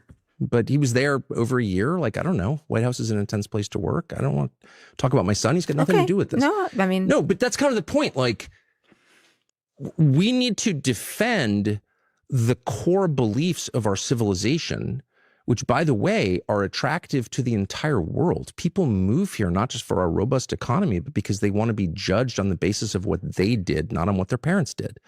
That's the whole point. That's collective punishment. It's blood guilt, and we reject it. I gave this lecture to Nick Fuentes. I gave this lecture to Mike Huckabee. The lecture never changes because the idea is the core idea of our civilization. Since you mentioned Nick Fuentes, I have one last question. You opened the door. I don't care about Nick Fuentes. He is not a J.D. Vance fan. He's called him a race traitor because of his marriage to OSHA. I don't care. He's like who is Indian American. Wait, let me finish the question. I mean, given how influential Fuentes is right now. Is he? Is he not? I don't know. Doesn't seem to be. He didn't get us into war with Iran. Like, who cares, actually? That's kind of what I'm saying. Like, all of this is like a sideshow. Americans are being killed in a foreign country at the behest of another foreign country, and it's going to wreck the U.S. dollar and cause hyperinflation in our country. And we're like fretting about what some kid on the internet said. It's like, who cares, actually? But this is a way of taking us away from the core issues, which are economic. They're economic. And that is the one thing that nobody ever wants to talk about. How is the money distributed? Where does the money come from? No one wants to, that's why, like, the only left-wing movement I ever had a lot of sympathy for was the one that arose after the global financial crisis. Occupy Wall Street. I didn't know exactly what they were about, but I was like, yeah, we should be mad at the banks because, like, they did this and no one got punished. And within like 20 minutes, we're talking about black people and white people. It was like, I'm happy to talk about economics, but your interview with Fuentes has 25 million views. But to say that it doesn't matter isn't, and it matters in what sense? Like, does it matter more than? But can I finish my question? Yeah, of course. Thank you. Given how influential he is, and I just don't think that there's any argument about that. I'm wondering in what way? I'm wondering how you think J.D. Vance could become the leader of the party after Trump if you have someone like Fuentes speaking so critically of him. So I'm so glad you asked that question because its premise reveals everything. All right, tell me. So the premise of your question is that J.D. Vance can't No, I'm not saying that he can't. It's going to be difficult for J.D. Vance to advance politically because I'm asking, do you think? Just the premise that it could be that J.D. Vance's interracial marriage is a bigger problem than his foreign policy views. No, I didn't say that. It doesn't. No, I'm saying that there is a person who is incredibly influential in the party. Is he incredibly influential? Like on what basis are you saying that? Oh my goodness, there's lots of evidence, not only on the reach of what he talks about, but also. Can you name a single member of Congress who's acknowledged his existence or said, "I did this because he told me to"? That's a groyper. I don't know that there's. There's not a single member of Congress who would ever stand. Who would ever stand up and say, or even show evidence of being influenced by Nick Fuentes, where they're out of 535, they're about 500 who are taking money from AIPAC. I have already asked about the war's impact on Vance. This is a question about the future of the party, and the future of any party are its young people. And in the same way that Turning Point USA has influence on young conservatives, so does Nick Fuentes. And so I guess I don't know how we're measuring that, but what I'm trying, all I'm trying to ask you here is if you but listen, there is what I'm trying to a strain in the Republican Party, especially among young people, who are racist, who talk about J.D. Vance and his marriage in a particular way, and I'm asking you, and you can decide not to answer it, but I'm simply asking you. I'm trying to answer it. If you think that is going to be a problem for J.D. Vance leading the party, because let me answer your question. Thank you. You were unable to tell me how Fuentes was influential in any way other than the views on a video, which are probably lower than those on your average porn video. So that's like not a good measurement. It's not meaningful. Does he have influence on our politics? I haven't seen any. So let's just start there. Second, J.D. Vance's problems with young people and old people and the party itself revolve around his views on foreign policy and economics, which are the issues that actually matter. Third, race is thrown up as a distraction so often, as in this case, to distract from what actually matters, because on questions of economic, let me just finish. On questions of economic, if I can finish, on the Fuentes himself is a distraction from the conversations that matter, because power is displayed through the structure of the economic system, globally and per country, and in the use of force. So it's the economic program and the foreign policy program are what matters in every government from the beginning of time. Those are the two questions on which there's a bipartisan consensus in Washington between Republicans and Democrats that we should do this thing. The public rejects that thing on both categories. They reject the economics that are a consensus choice in Washington, and they reject the foreign policy that's a consensus choice in Washington. And so Washington's response, Wall Street's response as well, is to be like, let's have a race war, and you guys can like argue over blacks or whites or whether JD is married to an Indian woman. Like what? And so Fuentes is incredibly useful for people with actual power to divert the conversation to something that is both irrelevant and divisive, because it's a divide and conquer strategy. And my strong view, gained over 35 years of watching carefully and being involved, is that that's come to its end. Okay. And JD's real problems are his foreign policy views, the ones he's articulated for 10 years, are in direct opposition to the foreign policy views of the people who fund the Republican Party and the Democratic Party. Same people. And they have the same views. It's the idea of the uniparty. Well, on these questions, it's totally true. We can argue about the trans thing. You can have legitimate views on race, legitimate views on trans. Those are real issues. I'm not saying they're not. But those are not the issues on which empires rise and fall. The real issues are economics and foreign policy. And on those issues, there's a bipartisan consensus. And so they throw up like, no, we're disagreeing on trans. We're disagreeing on affirmative action or whatever. But they agree on all that matters. And JD disagrees, as Trump did, at least in his public statements. So this is the wrong foreign policy course. This economic system is hurting young people.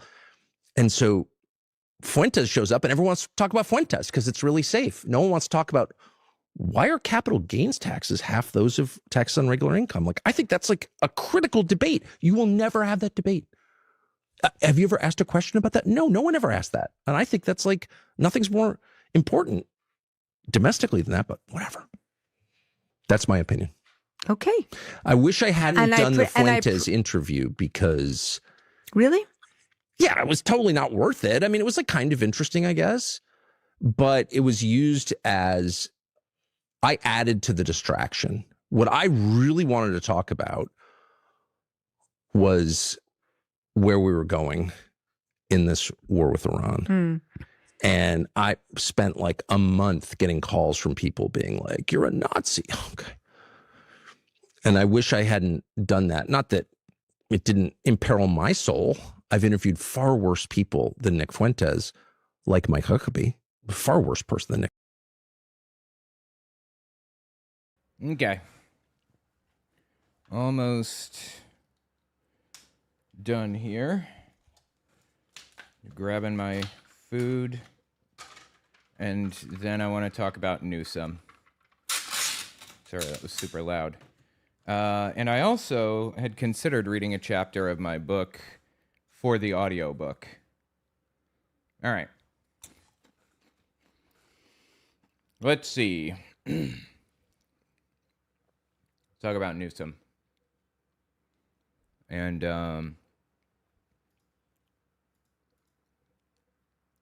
okay, here we go. You know, a lot of people, hang on. You know, a lot of people don't like Gavin Newsom, which is understandable.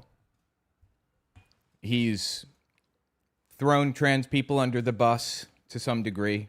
That's unacceptable. He seems to want to capitulate to Republicans. That's also unacceptable. There's a lot of stuff that he does that I don't like. But there's a debate that he had with this evangelical nutcase named John MacArthur. Sorry, that's Larry King. John MacArthur. He debated him on gay marriage in I think, 2004. This is during a time when George W. Bush wanted to ban gay marriage federally through a constitutional amendment. He was pushing for a constitutional amendment, and nobody supported gay marriage at the time. At absolute best, you'd see people supporting civil union. Hillary Clinton, Barack Obama, all of the major players in the Democratic Party were opposed to it, but not Gavin Newsom. He deserves mad respect for that, at least. He was on the correct side of history all the way back in 2004 when nobody else was. That's respectable. So I want to listen to a bit of this debate with him and this scumbag here, who just died recently, by the way. Well, of course, not all couples are going to have children, but only couples. Nope. Where does it start? Here? My first question is, why, if you support equal rights for gays in regard to marriage, was an exception made for those same gay couples to allow to marry during extended hours, which were given to them as an exception from what I suppose straight couples? Let's say hundreds of straight couples wanted to get married this last Valentine's Day. So what happened was on Valentine's Day, they opened the courthouse. He was the mayor of San Francisco, and they opened the courthouse specially so that they could do gay marriage certificates. He basically, he decided to, as the mayor, allow gay marriage. And they opened it for a period of 48 hours because they knew that it would be shut down by George Bush or by the state or by whoever was trying to, prevent gay marriage from happening at that moment. So they opened it specially for 48 hours and allowed people to get gay married for that time. And she's saying, so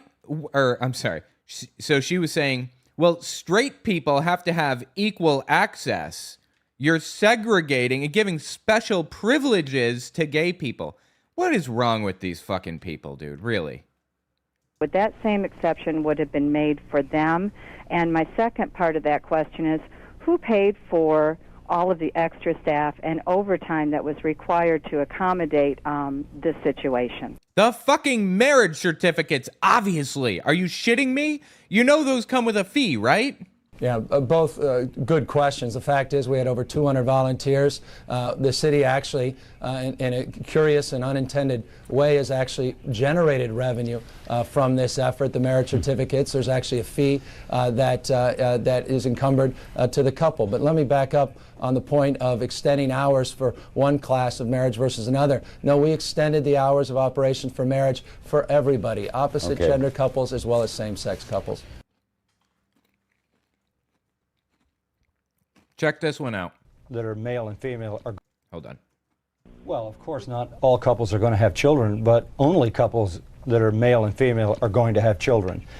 That's not true. And the only way you procreate the race is between a man and a woman. So built into the fabric of human society is, of course, the male, female, and the producing of a child. That, as I said, is the DNA. It's the genetic structure of civilization. And we've done every... You mean that's how people reproduce? Okay, but are you saying you don't think that people who cannot reproduce should be married? Like, I don't know, an older couple, say both widowed, you don't think they should be getting married because the whole point of marriage is to have children? Everything we can throughout history, just about every civilization has done everything it can to protect the sanctity of marriage, because they understand not only do you produce the life, but you want to bring the life to the standards and the values that are precious, that are important. Okay, every culture throughout history has protected the sanctity of marriage. Is he saying he thinks that every culture throughout history has had the concept of marriage? That's factually incorrect. The Bible did not have the concept of marriage. I'm sorry, let me rephrase.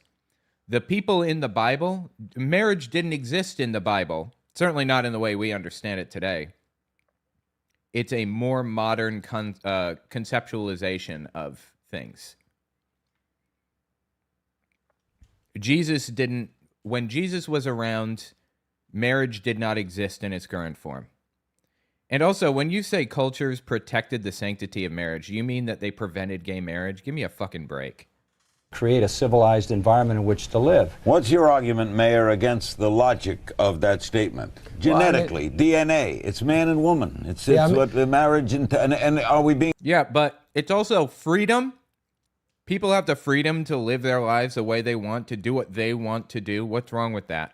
Semantics, so call it liberal union, call it gay. In 1948, Larry, these were the same. There were not dissimilar arguments, not quite analogous, about the fact that races were put on separate continents around the world because God decreed that they shouldn't in any way, shape, or form procreate. And the point is, some of these arguments are increasing. I mean, they're just reminiscent. Isn't that fascinating? That's a really good point. Up until the 1950s, 60s, 70s, even into the 80s, people were saying interracial marriage is wrong because God put them on different continents for a reason. He didn't want them intermarrying. Identical logic. Respect to the pastor. I'm a practicing Catholic. I got married in the church 2+ years. I don't see what we're doing in terms of advancing the bond of love and monogamy and extending that to families of same sex in any way, shape, or form takes away anything from the church or the sanctity of the union that my wife and I have. It doesn't take away from your experience. And also, it's about freedom. Freedom to make a choice for your own life. It's none of your fucking business if gay people want to get married. These people are just the lowest of the low. I would just like to ask the mayor, as a practicing Catholic, do you believe the Bible is the Word of God? Yeah, look, Pastor, I'm not going to get in a theological debate with you. No, that's not a theological debate. That's just a straight question. Do you believe the Bible is the authoritative Word of God? Yeah, with respect, I guess I do. Now the response. Well, then the Bible says when God created man, He said one man, one woman, cleave together for life. He was he was quoting something there. It wasn't about how marriage is supposed to work. Again, marriage did not exist in its current form. This is anachronistic. You are superimposing what you believe Jesus was talking about based on modern issues that are discussed. Jesus was not saying that gay marriage is wrong with that. You are superimposing a meaning that was not there.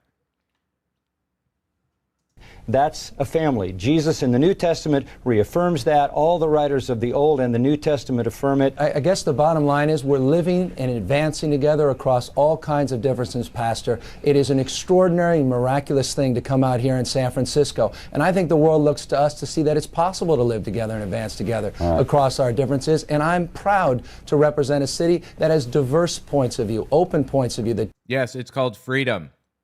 Freedom to experience life the way you want to experience it. Freedom to do what you want to do with your own life. And this scumbag is dead set on preventing people from living their own lives because he wants you to live the life he wants you to live. He doesn't want you to have the free choice to do things the way that you want to do them. Doesn't believe in discrimination and has evolved from the old constructs that I think have frankly held back society, and many that are inconsistent, yes, with your faith, and I respect the difference of opinion. I don't respect the difference of opinion. I don't think anybody should respect the difference of opinion when the difference of opinion is on democracy. Okay, there's a foundational principle in our democracy that we can disagree on things, but we cannot disagree on freedoms. Freedom comes above all else. We have the right to live our lives the way we want up until the moment it affects somebody else negatively. It doesn't affect John MacArthur negatively in any way for some couple to get gay married. So this isn't a conversation that should be respected. Or more accurately, so this isn't a disagreement that should earn respect from anybody. This is something that people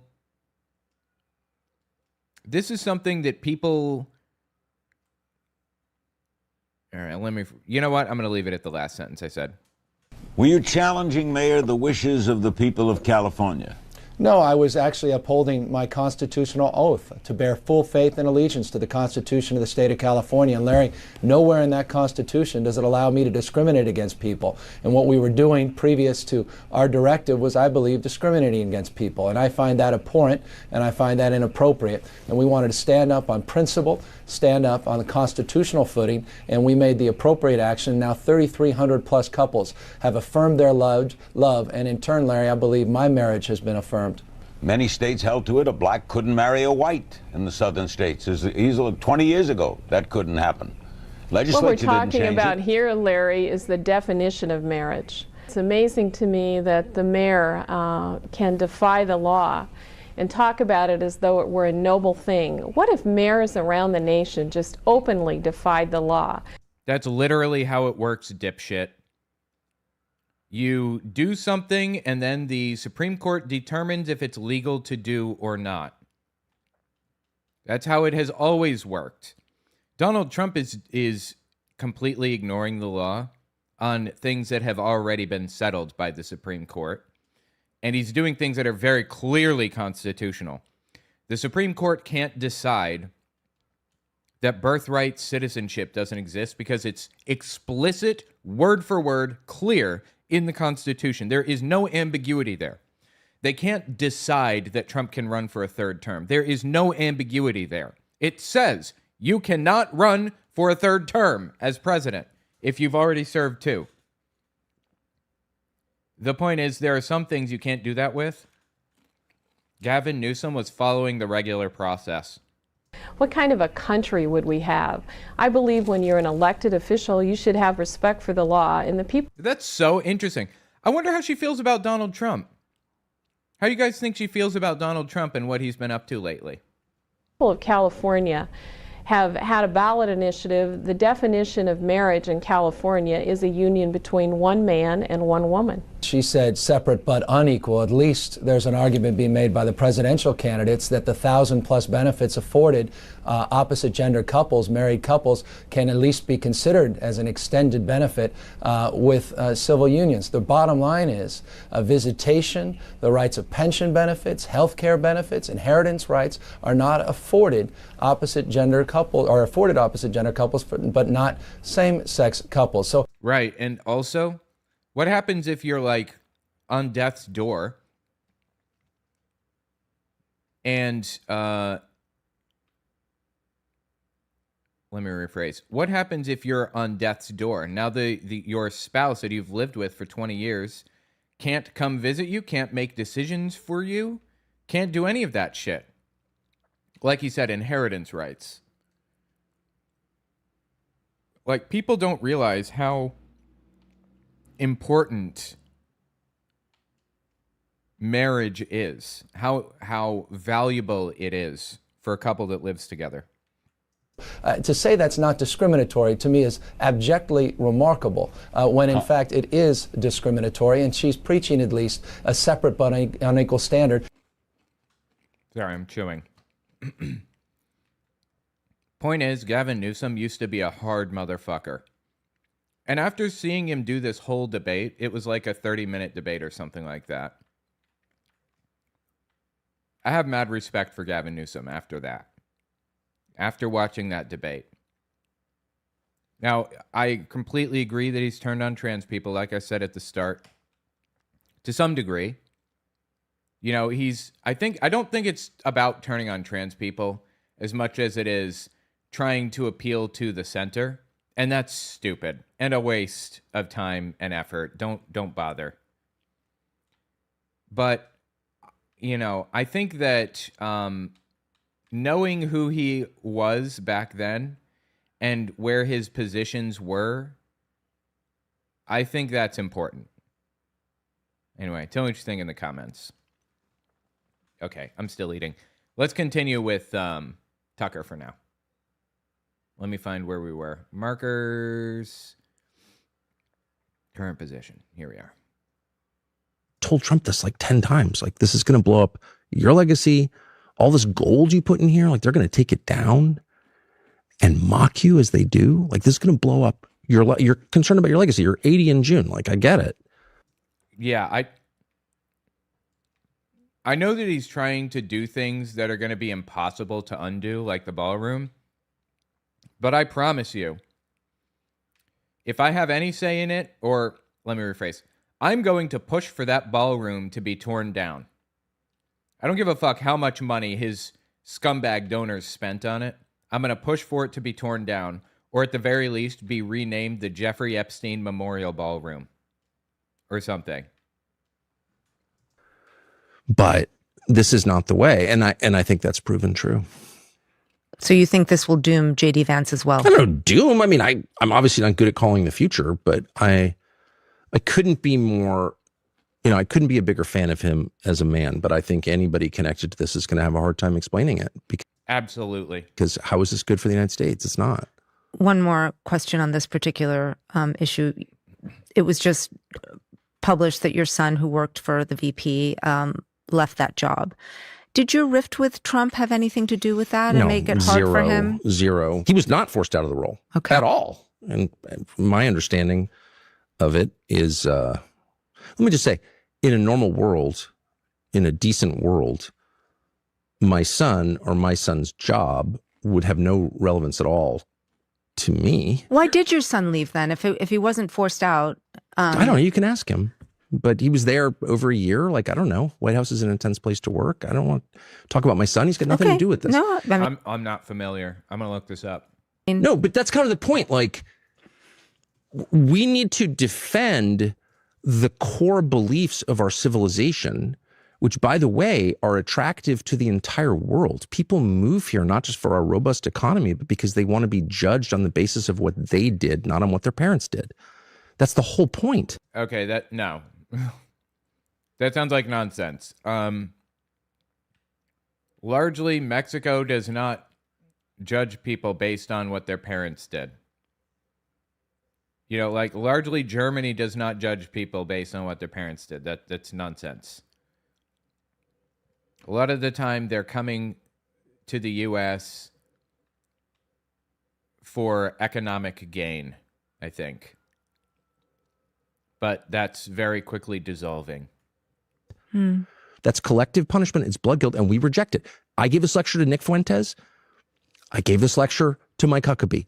The lecture never changes because the idea is the core idea of our civilization. Since you mentioned Nick Fuentes, I have one last question. You opened the door. I don't care about Nick Fuentes. He is not a J.D. Vance fan. He's called him a race traitor because of his marriage to Osha. I don't care. He's like who is Indian American. Wait, let me finish the question. I mean, given how influential Fuentes is right now. Is he? Is he not? I don't. Are you fucking kidding me? No, it doesn't seem to be. He didn't get us into war with Iran. Like, who cares, actually? That's kind of what I'm saying. Like, all of this is like a sideshow. Americans are being killed in a foreign country. It's really not a sideshow. You can pretend it is, but Fuentes is extremely influential. At the behest of another foreign country, and it's going to wreck the U.S. dollar and cause hyperinflation in our country. And we're like fretting about what some kid on the internet said. It's like, who cares? Because that kid is extremely influential, and you know that, Tucker. Actually, this is a way of taking us away from the core issues, which are economic. They're economic. And that is the one thing that nobody ever wants to talk about. How is the money distributed? Where does the money come from? No one wants to, that's why, like, the only left-wing movement I ever had a lot of sympathy for was the one that arose after the global financial crisis. Occupy Wall Street. I didn't know exactly what they were about, but I was like, yeah, we should be mad at the banks because, like, they did this and no one got punished. And within like 20 minutes, we're talking about black people and white people. It was like, I'm happy to talk about economics, but your interview with Fuentes has 25 million views. But to say that it doesn't matter isn't, and it matters in what sense? Like, does it matter? Like, in the sense that it has in the sense that it has 25 million fucking views. She just said it. Did you miss that? You got gummy bears in your ears or something? More than. But can I finish my question? Yeah, of course. Thank you. Wow, she's getting mad. She's not happy about this. Given how influential he is, and I just don't think that there's any argument about that. I'm wondering how. In what way? I'm wondering how you think J.D. Vance could become the leader of the party after Trump if you have someone like Fuentes speaking so critically of him. So I'm so glad you asked that question because its premise reveals everything. All right, tell me. So the premise of your question is that J.D. Vance can't. No, I'm not saying that he can't. It's going to be difficult for J.D. Vance to advance politically because I'm asking, do you think? Just the premise that it could be the J.D. Vance's interracial marriage is a bigger problem. Dumbass. It's not a premise. We're asking a question. Not everybody builds premises into questions. My God, like, this alone shows how dirty he is, right? Problem than his foreign policy views. No, I didn't say that. It doesn't. No, I'm saying that there is a person who is incredibly influential in the party. Is he incredibly influential? Like, on what basis are you saying that? Oh my goodness, there's lots of evidence, not only on the reach of what he talks about, but also. Can you name a single member of Congress who's acknowledged his existence or said, "I did this because he told me to"? That's a groiper. I don't know that there. There are a lot of groipers in government, actually. Oh, there's not a single member of Congress who would ever stand up and say, or even show evidence of being influenced by Nick Fuentes, where they're nonsense. Out of 535, they're about 500. Tucker has a lot more influence than members of Congress, obviously. He can destroy members of Congress. He had Fuentes on and endorsed his views on a lot of stuff. Who were taking money from AIPAC. I have already asked about the war's impact on Vance. This is a question about the future of the party, and the future of any party are its young people. And in the same way that Turning Point USA has influence on young conservatives, so does Nick Fuentes. And so I guess I don't know how we're measuring that, but what I'm trying, all I'm trying to ask you here is if you no, but listen, there is what I'm trying. Jesus Christ, Tucker, what is that? You're just like breathing into the fucking microphone. Please don't do that. That was awful. Ask you here is if you no, but listen, there is what I'm trying to a strain in the Republican Party, especially among young people who are racist, who talk about J.D. Vance and his marriage in a particular way, and I'm asking you, dude, I'm sorry. I like her. She's very nice. And interesting that she holds his feet to the fire. But those glasses have got to fucking go. Please get different glasses. Talk about J.D. Vance and his marriage in a particular way. And I'm asking you, and you can decide not to answer it, but I'm simply asking you. I'm trying to answer it. No, if you think that is going to be a problem for J.D. Vance leading the party, because let me answer your question. Thank you. You were unable to tell me how Fuentes was influential in any way other than the views on a video, which are probably lower than those on your average porn video. So that's like not a good measurement. It's not meaningful. Does he have influence on our politics? I haven't seen any. So let's just start there. Second, J.D. Vance's problems with young people and old people and the party itself revolve around his views on foreign policy and economics, which are the issues that actually matter. Third, race is thrown up as a distraction so often, as in this case, to distract from what actually matters, because on questions of economic, let me just finish, on questions of economic, if I can finish, on the Fuentes himself is a distraction from the conversations that matter, because power is displayed through the structure of the economic system, globally and per country, and in the use of force. So it's the economic program and the foreign policy program are what matters in every government from the beginning of time. Those are the two questions on which there's a bipartisan consensus in Washington between Republicans and Democrats that we should do this thing. The public rejects that thing on both categories. They reject the economics that are a consensus choice in Washington, and they reject the foreign policy that's a consensus choice in Washington. And so Washington's response, Wall Street's response as well, is to be like, let's have a race war, and you guys can like argue over blacks or whites or whether JD is married to an Indian woman. Like, so Tucker is saying that any discussion about race at all, including from Nick Fuentes, the Nazi,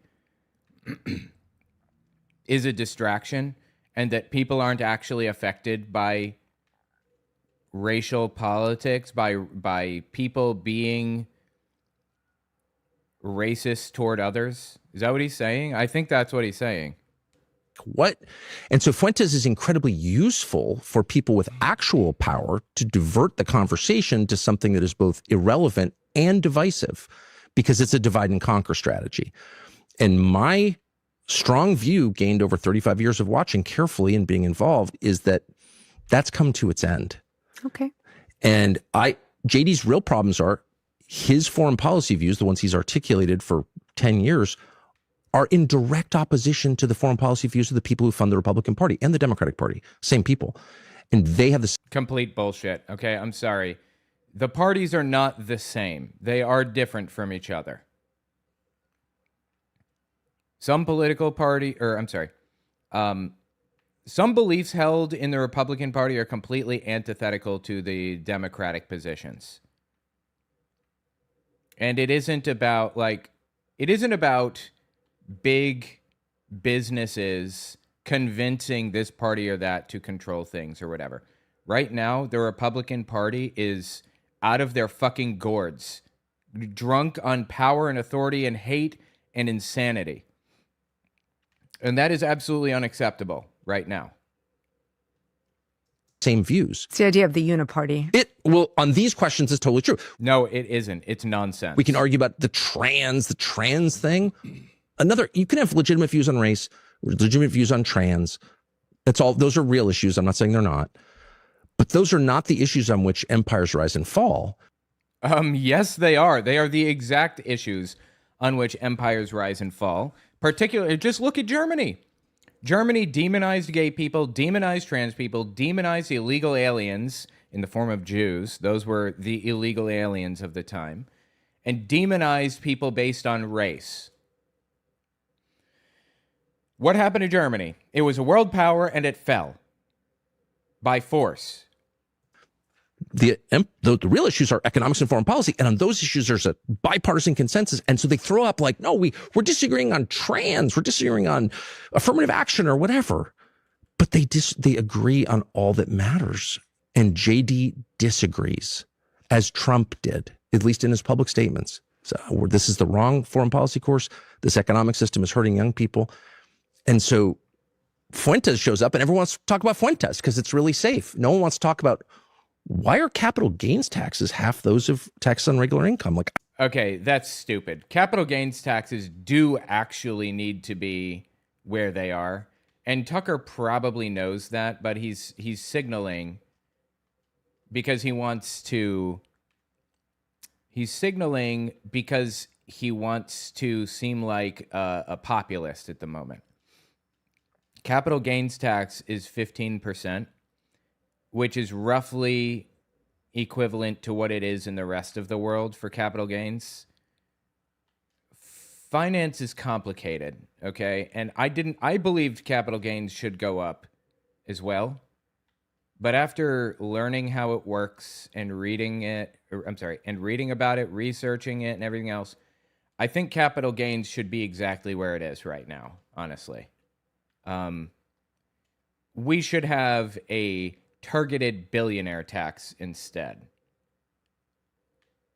Before we increase capital gains, we should just tax the living shit out of the people who have the most money. Because capital gains affects a lot of stuff, not just billionaires. It affects, small investors who are trying to build a company and things like that. So let's target the tax system so that it affects the billionaires the most. They don't need all of that fucking money. They need almost none of that money. I think that's like a critical debate. You will never have that debate. Have you ever asked a question about that? No one ever asked that. And I think that's like, nothing's more important domestically than that, but whatever. That's my opinion. Okay. I wish I hadn't done the Fuentes interview because... Really? Yeah, it was totally not worth it. I mean, it was like kind of interesting, I guess. But it was used as... I added to the distraction. What I really wanted to talk about was where we were going in this war with Iran. And I spent like a month getting calls from people being like, you're a Nazi. Okay. Well, I mean, you are a Nazi, Tucker, of course, so. And I wish I hadn't done that. Not that it didn't imperil my soul. I've interviewed far worse people than Nick Fuentes. But were you adversarial? No, obviously you were not adversarial to those far worse people. You were friendly to Nick Fuentes. I'm sorry, let me rephrase. But were you adversarial to Nick Fuentes? No, you weren't. You were friendly to Nick Fuentes.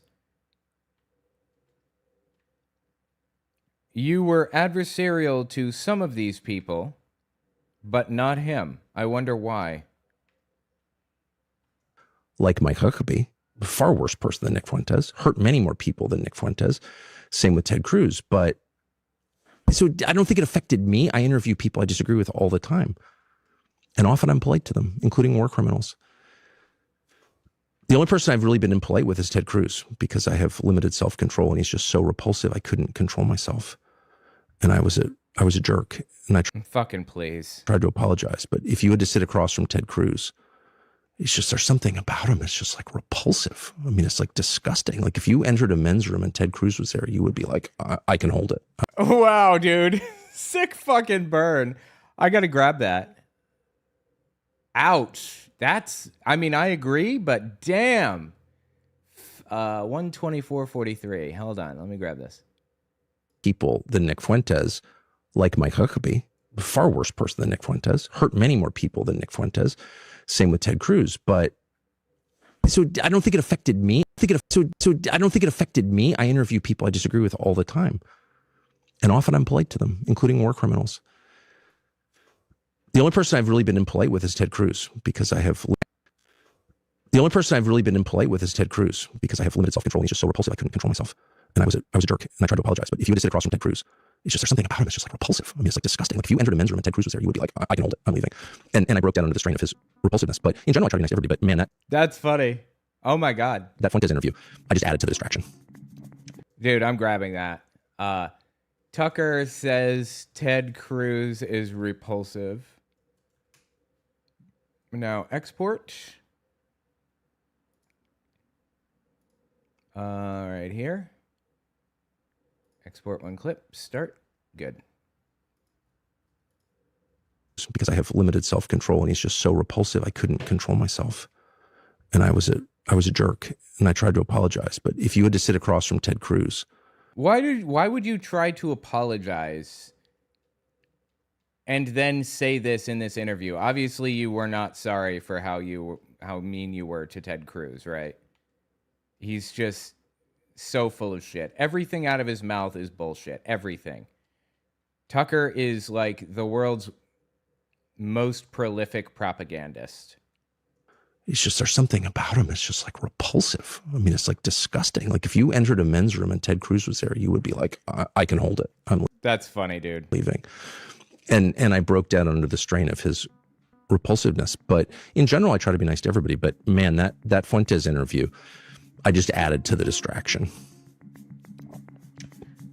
I think we're done for now. We're going to speak again.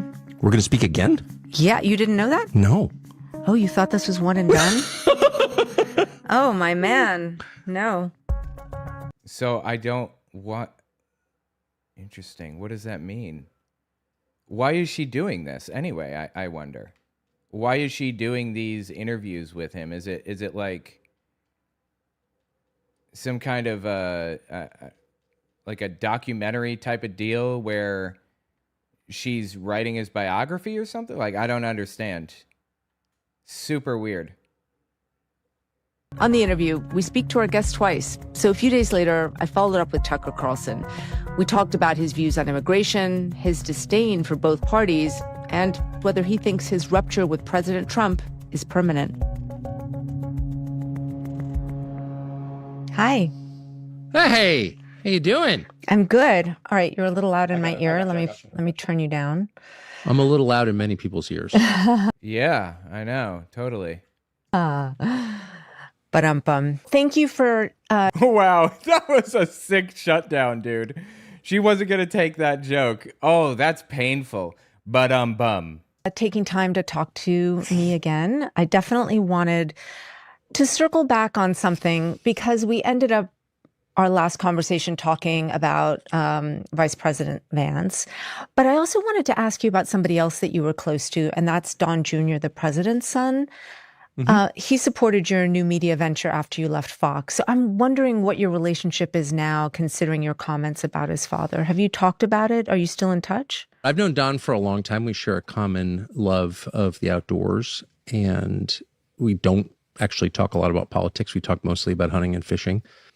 I don't know this for sure, but I would guess that Don Jr. and or Tucker have probably shot and killed an endangered lion. They seem like the type of people who would be responsible for that kind of atrocity, right? And so I have not spoken to him about the war in Iran, and probably won't. But I think his views on that are pretty well known. So you're still in touch, in other words? Yeah, absolutely. And I expect to be. I mean, Don's a friend of mine and a really good guy, but our relationship is not political at all, really. In fact, I don't remember the last time I talked about politics. Yeah. Yeah, why would propagandists talk to each other about politics? Although you have to keep in mind, Tucker lies about everything. Like, his whole life is a complete and total fabrication from the ground up. I'm not even convinced that he likes the outdoors, to be perfectly honest.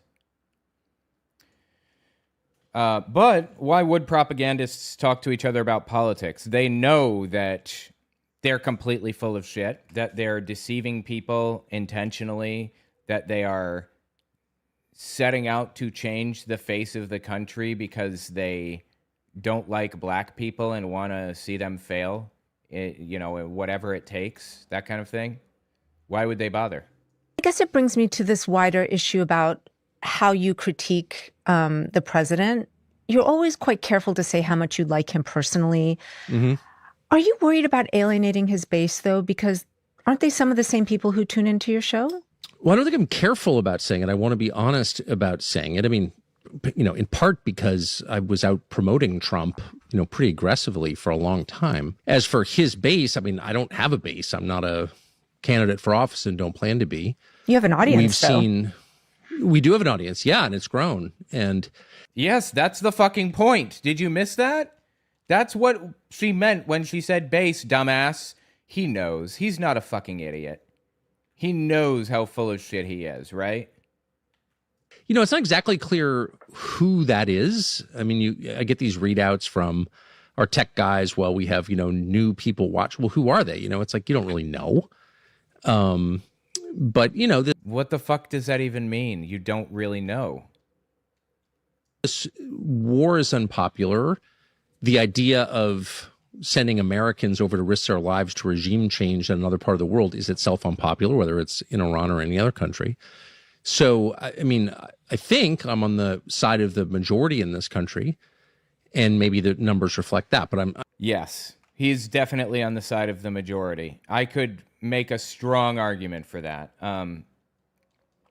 First of all, the left, by and large, does not support the Iran war. I would argue there's nobody on the left that supports the Iran war.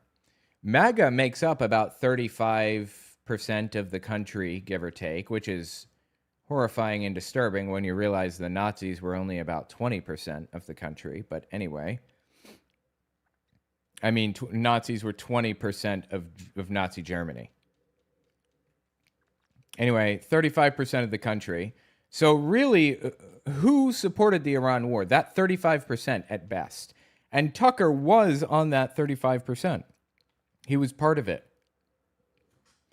He's now splitting that.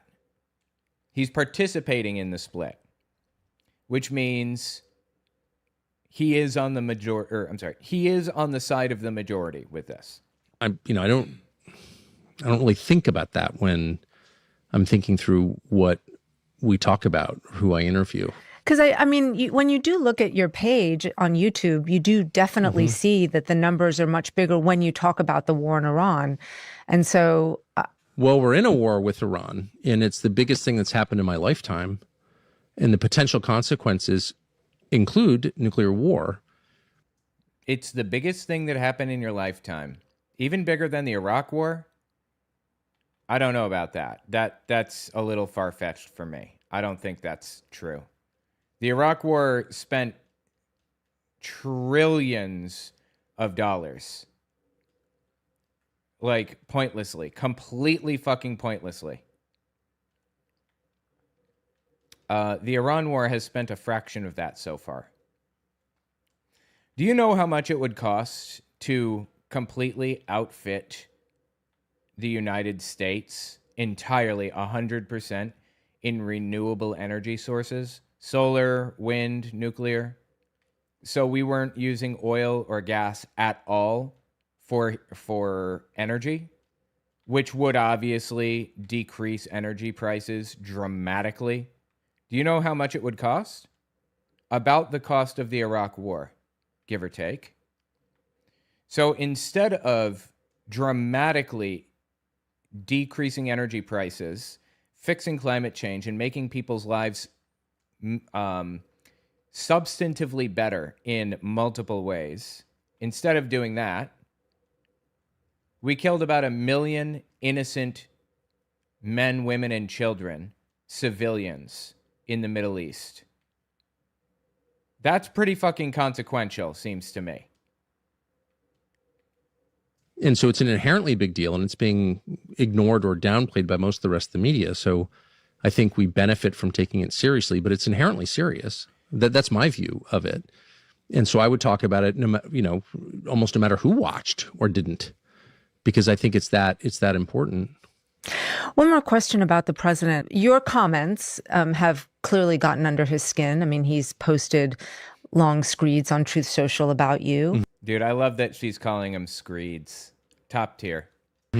And, to refer again to those texts that came out in the Fox News Dominion legal fight, there was one from you saying that Trump is good at destroying things. And you wrote, yes, he's the undisputed world champion of that. He could easily destroy us if we play it wrong. I mean, do you worry about him destroying you now? He's got a lot of power. I don't worry about him destroying me. I mean, I turned 57 next month. My kids are grown. I mean, there's not really, what can you do to me? I don't work for anybody, and I'm not that worried about my own life anyway. Such a warrior, Tucker. You're such a fighter. But he does have the capacity to destroy, and I do think that it's a binary. You're either creating or destroying in this life. And I think he has proved through the course of his life better at destroying than at creating. I mean, he's created some. No, he really hasn't. I completely disagree with that assessment. Trump has only ever destroyed. I don't even know in what context one would say that Trump has created. That's just not who he is or what he does. He didn't even write his own book. He had some other douchebag do it for him. But I have a strong preference for creation over destruction. And, he's look, one of the reasons that I appreciated Trump from day one, in addition to always enjoying his company and finding him hilarious, is because he was very good at assailing the foundations of rotten structures. And I knew that they were rotten because I am from Washington and I knew those institutions well. And I knew that despite, how they described themselves, they were basically just fatuous and long outdated and probably deserved to be taken down, like a house with rotten sills. And Trump was great at exposing that and taking them down.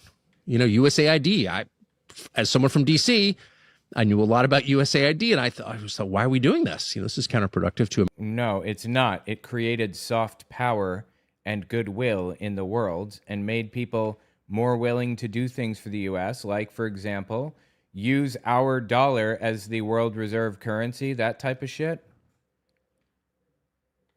Like, Tucker's... What's the point of him saying something like that? I don't understand the propaganda value of it, American interests, and Trump just went in there and took it out. And I'll illegally, I have to point out, yes. Like that.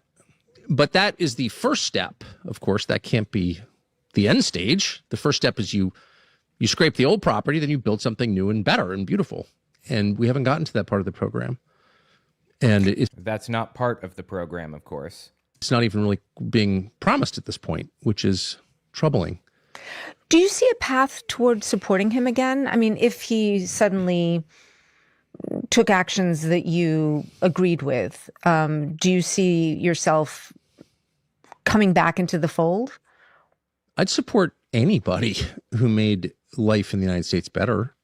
Of course, it's absolutely not personal. And that's part of what I hope to convey by always adding the caveat, but I like Trump because it's not personal. So I would always support and I mean literally anybody, no matter how unlikely the person, no matter how much I disagreed with his previous policies or reviled him as a man or whatever. It almost doesn't matter. If someone's doing a good thing, I want to be honest enough to say, God bless you for doing that. And I support that thing. So it's really about what a person is doing. It's about the fruit rather than the perception. You make this country better. I don't care who you are. I will cheer you on because I live here and I want the country to get better. It's not getting better. Now, it's very hard for me to imagine any scenario in which we look back on the last 2 months, this war with Iran, and say that really made us more prosperous, safer, happier, united our country. I just can't imagine that. But then, a lot of things I haven't been able to imagine. So if that happens, I will be the very first person to say, well, I was completely wrong about that, and I'm sorry. And I'm grateful that I was wrong. And I will really mean it. Because I'm not, again, I don't have any partisan agenda at all. Oh, please. Tucker, really? You don't have partisan agenda? Give it a rest. The Republican Party could not be more repulsive to me. The Democratic Party, same thing. So I just am in this weird non-aligned place, and it's totally sincere. Like I think no, it's not. He is aligned with the Republicans completely and totally, and he'll even say that. He'll even say, "I completely agree with Trump's positions on this or that or whatever." I don't want to hear it. He's so full of shit, dude. Every word out of his fucking mouth. I think the parties, and I'm saying this on the basis of a lot of knowledge, are rotten beyond repair, or at least uniparty garbage. Simple repairs. Can you imagine creating a new party? I mean, can you imagine there being a different party that would more closely align to your views and perhaps others? I mean, if you're saying that these parties are rotten beyond repair, what are you proposing, if anything? Let me just say, just to be more precise, nothing is rotten beyond repair. Repairs are always possible. Okay, because you said rotten beyond repair. After getting pulled. I meant it's a cliche, and I shouldn't have used it on those grounds. Rotten beyond remodeling, I would say. I'm not sure what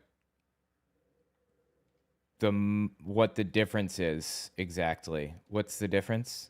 This can't, you can't just put a new coat of paint or fresh drywall on these structures because they are ridden with rot. Okay, so I would like to see them repaired. That would be the simplest solution. I don't think that's likely to happen. So, of course, I would be thrilled to see the rise of a party that represented the majority of Americans, at least by intent.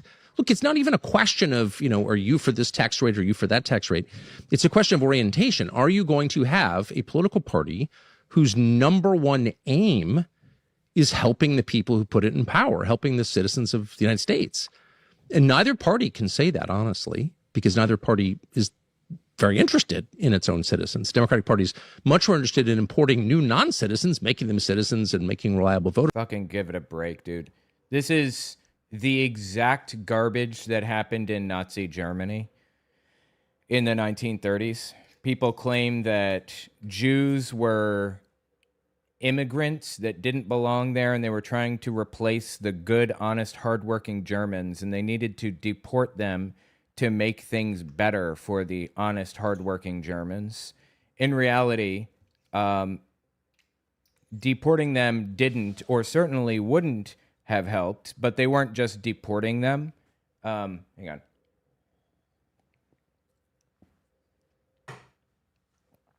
They weren't just deporting the Jews to somewhere else. They were moving them to a location that they still controlled. And that location, the concentration camps, they were using them as slave labor. That was one of the ways in which the German economy was being powered, was through slave labor. And it is the reason why the economy was doing so well at that time. Even though it was I'm trying to think about how to phrase this. Even though they were on rations and things like that, the economy was reasonably strong because of the slave labor. Out of them, and the Republican Party is much. I'm sorry, and one more thing. All of the goods and everything that were being produced, instead of going toward making people's lives better, those goods and the benefits that they got from the slave labor was all going toward ramping up into a war economy.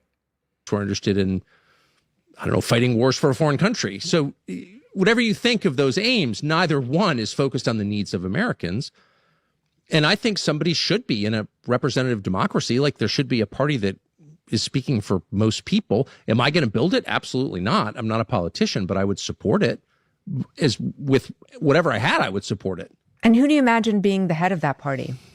I have literally no idea. So could it be someone on the left? Well, it could be anybody.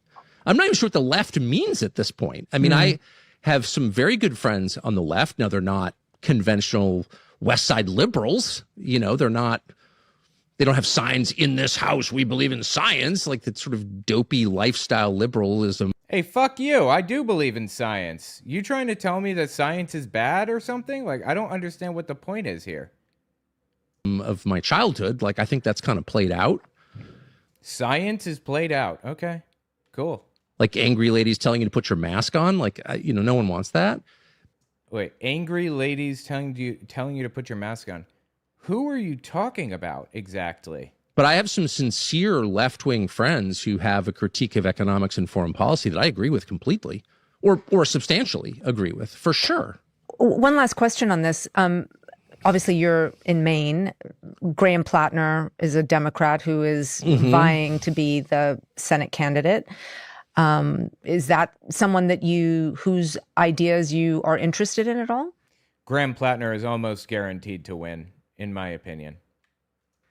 I mean, I certainly appreciate his foreign policy views, a lot. And I appreciate how different they are from everybody else's in his party.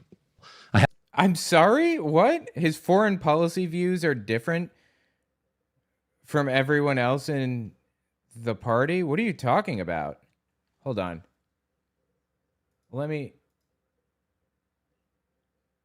One second.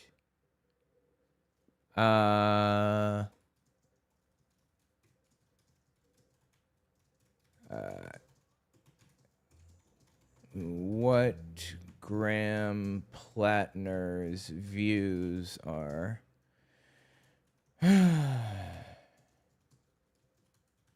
From party does support Ukraine. Let me see if I can find info on this. I'm curious. Is he saying that he supports or that he is opposed to the Ukraine war? Is that what he's saying?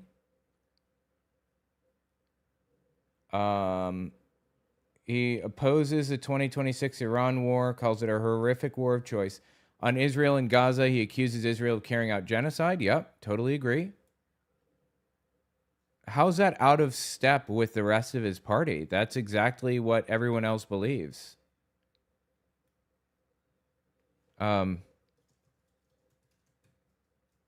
He doesn't have any stated position on Ukraine, but I'm sure he's in step with the rest of his, his party or whatever, in that he doesn't support Russia, unlike Tucker. I don't know what you're talking about, Tucker. I haven't met him, and I plan to meet him. I don't know a lot about his other views. I think at this point, with AI posed to destroy some high percentage of American jobs, there's really no justification for immigration of any kind into the United States. You can't say, well, we're going to, 30% of lawyers are going to be out of work, and this percentage of software coders or accountants or, any other sort of support a family type job. They're all going to evaporate because of this new technology. But we have a bunch of new H-1B people we'd like you to meet. That's just cruelty, both to, and most important, to American citizens, but also to the immigrant. Like, what are we doing? So is he opposed to H-1B visas then? H-1B visas are very, very important. It is how we stay ahead in the world, as, Americans, as America, generally. I don't know is he one of the people who was bitching about the H-1B visas, or? who's for diluting our labor pool with foreign labor is, clearly not acting in the interest of the country. Okay, H-1Bs don't dilute our domestic labor pool. It adds additional skills to our labor pool. Let me give you an example. Hyundai wants to build a plant in the United States, a plant to build their cars or whatever. So they bring a bunch of workers into the United States to teach U.S. workers how to operate the plant that they just built in the U.S. Those workers teaching Americans, those workers would be H-1B workers. That's a benefit to us. And they're usually here for 6 to 12 months and then back home. And that's the end of it. I don't know how that could possibly be viewed as bad. Or Google engineers, they get the most intelligent engineers in all of India or wherever and bring them into the United States and to work at Google or wherever. That's beneficial to the U.S. I don't understand. What's he talking about? Why is H-1B bad in his mind? And I couldn't support anyone like that. But, the prerequisite to having a rational conversation about immigration is deracializing it. Okay, it's not everything is about race. The truth is, sorry? No, finish your thought and then I was going to jump in. Well, just we are looking at the elimination of some very large unspecified number of American jobs due to technology. And there are going to be a lot of unemployed people, including a lot of unemployed immigrants in this country. And I think AI makes things more efficient. It makes jobs more efficient, which means productivity shoots through the roof. But there still has to be somebody there on the other end guiding it. You can't reduce a tech startup from 6 workers to just one, the boss, who is going to vibe code the whole project. That's just not how it works. It's not how it has ever worked. That is not how it will work in the future. You still need people there who know what they're doing, who are guiding the process logically. You may be able to get it done in 25% of the time that you could with 4 people without AI, but they still have to guide it, right? Everything's just going to move a lot faster is all. You have the potential for disunity and actual disruption, rupture of the social fabric to the extent it still exists. And so you have to shut down immigration right now.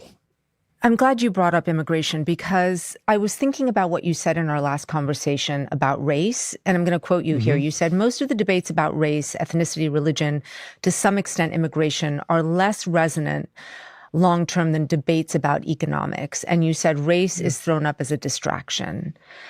And you are someone who has spent a lot of time, though, talking about those issues. You've denigrated immigrants, saying that they make our country poorer and dirtier and more divided. And you've long warned that immigrants are going to replace what you call legacy Americans. Well, they have. The overwhelming majority of new jobs in the last 5 years have gone to immigrants, not Americans. Nonsense. This is just complete garbage.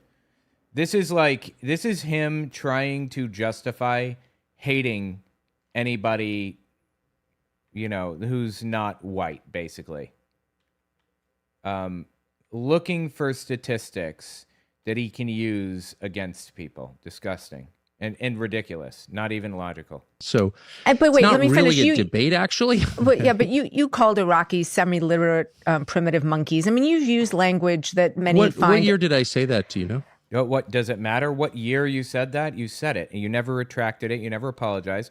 And on top of all of that, your rhetoric hasn't really changed that much. I think it was in 2018. I did not say that in 2018. Oh, no, 2008. I'm so sorry. Yeah, 2008. Oh, okay. So 2008. Right, yeah. So the point is I'm a racist? Is that No, what you're saying? the point is, were you What part is of the the point? distraction?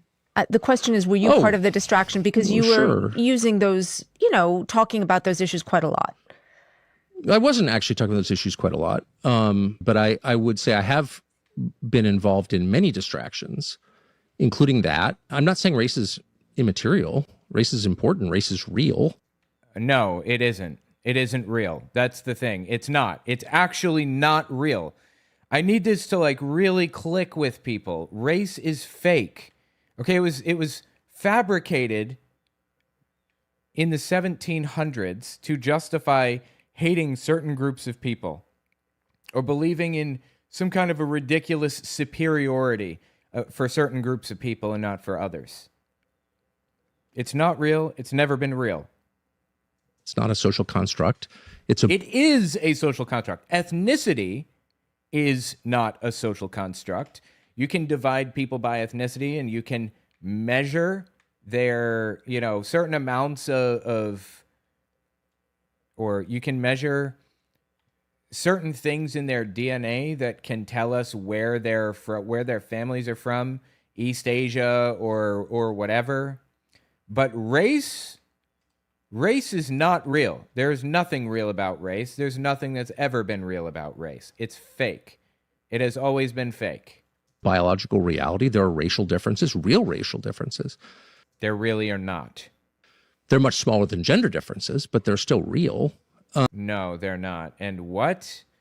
They're smaller than gender differences?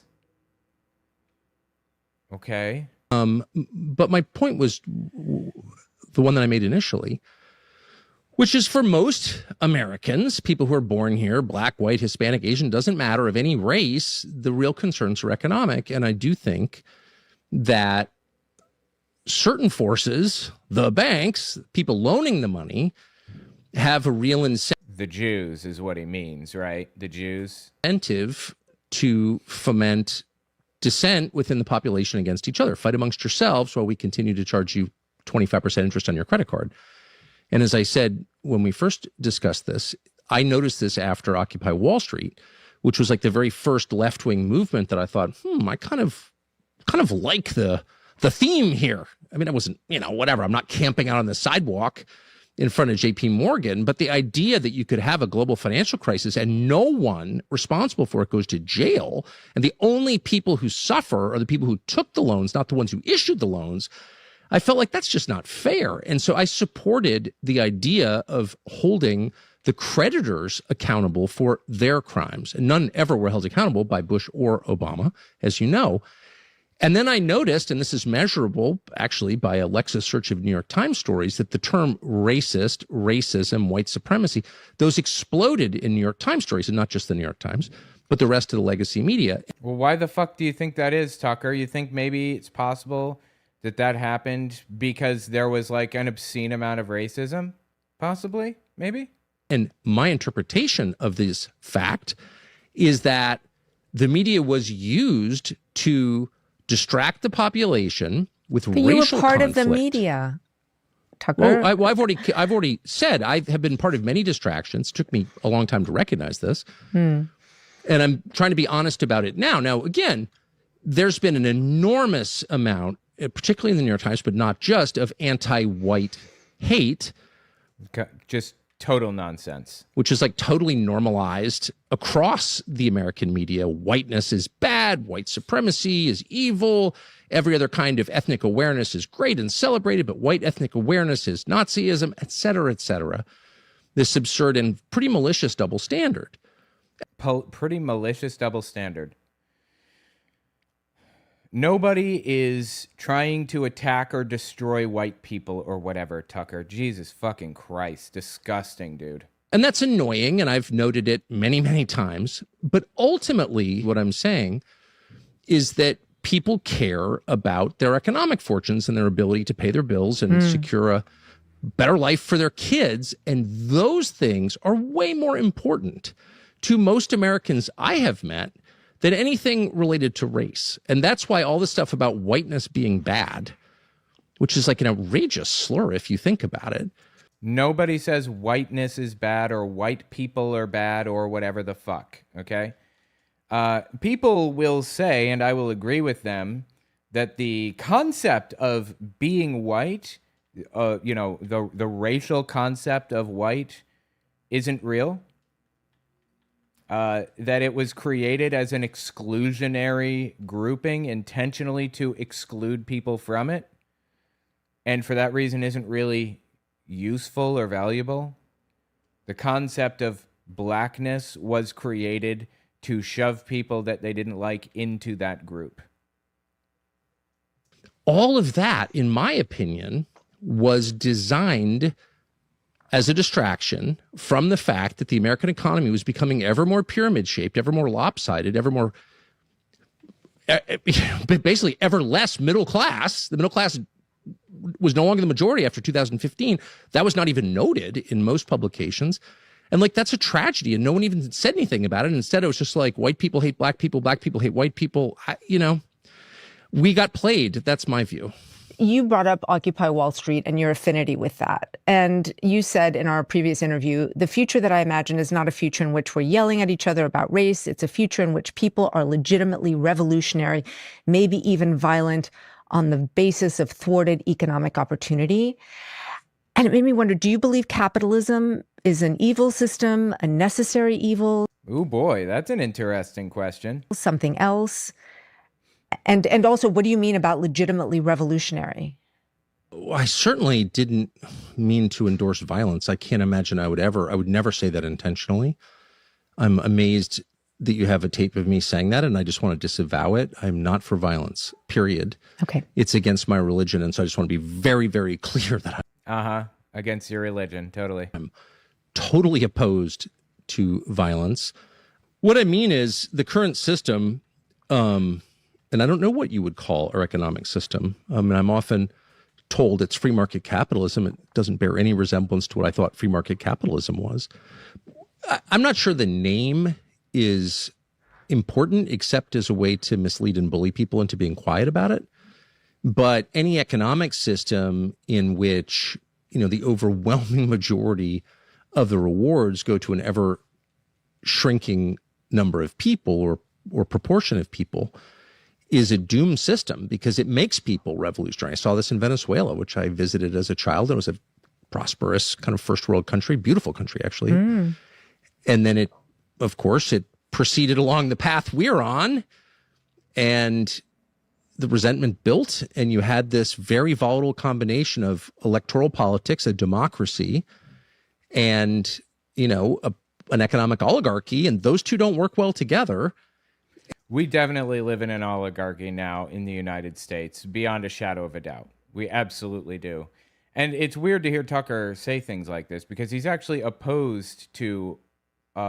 because he's actually in favor of Russia's oligarchy.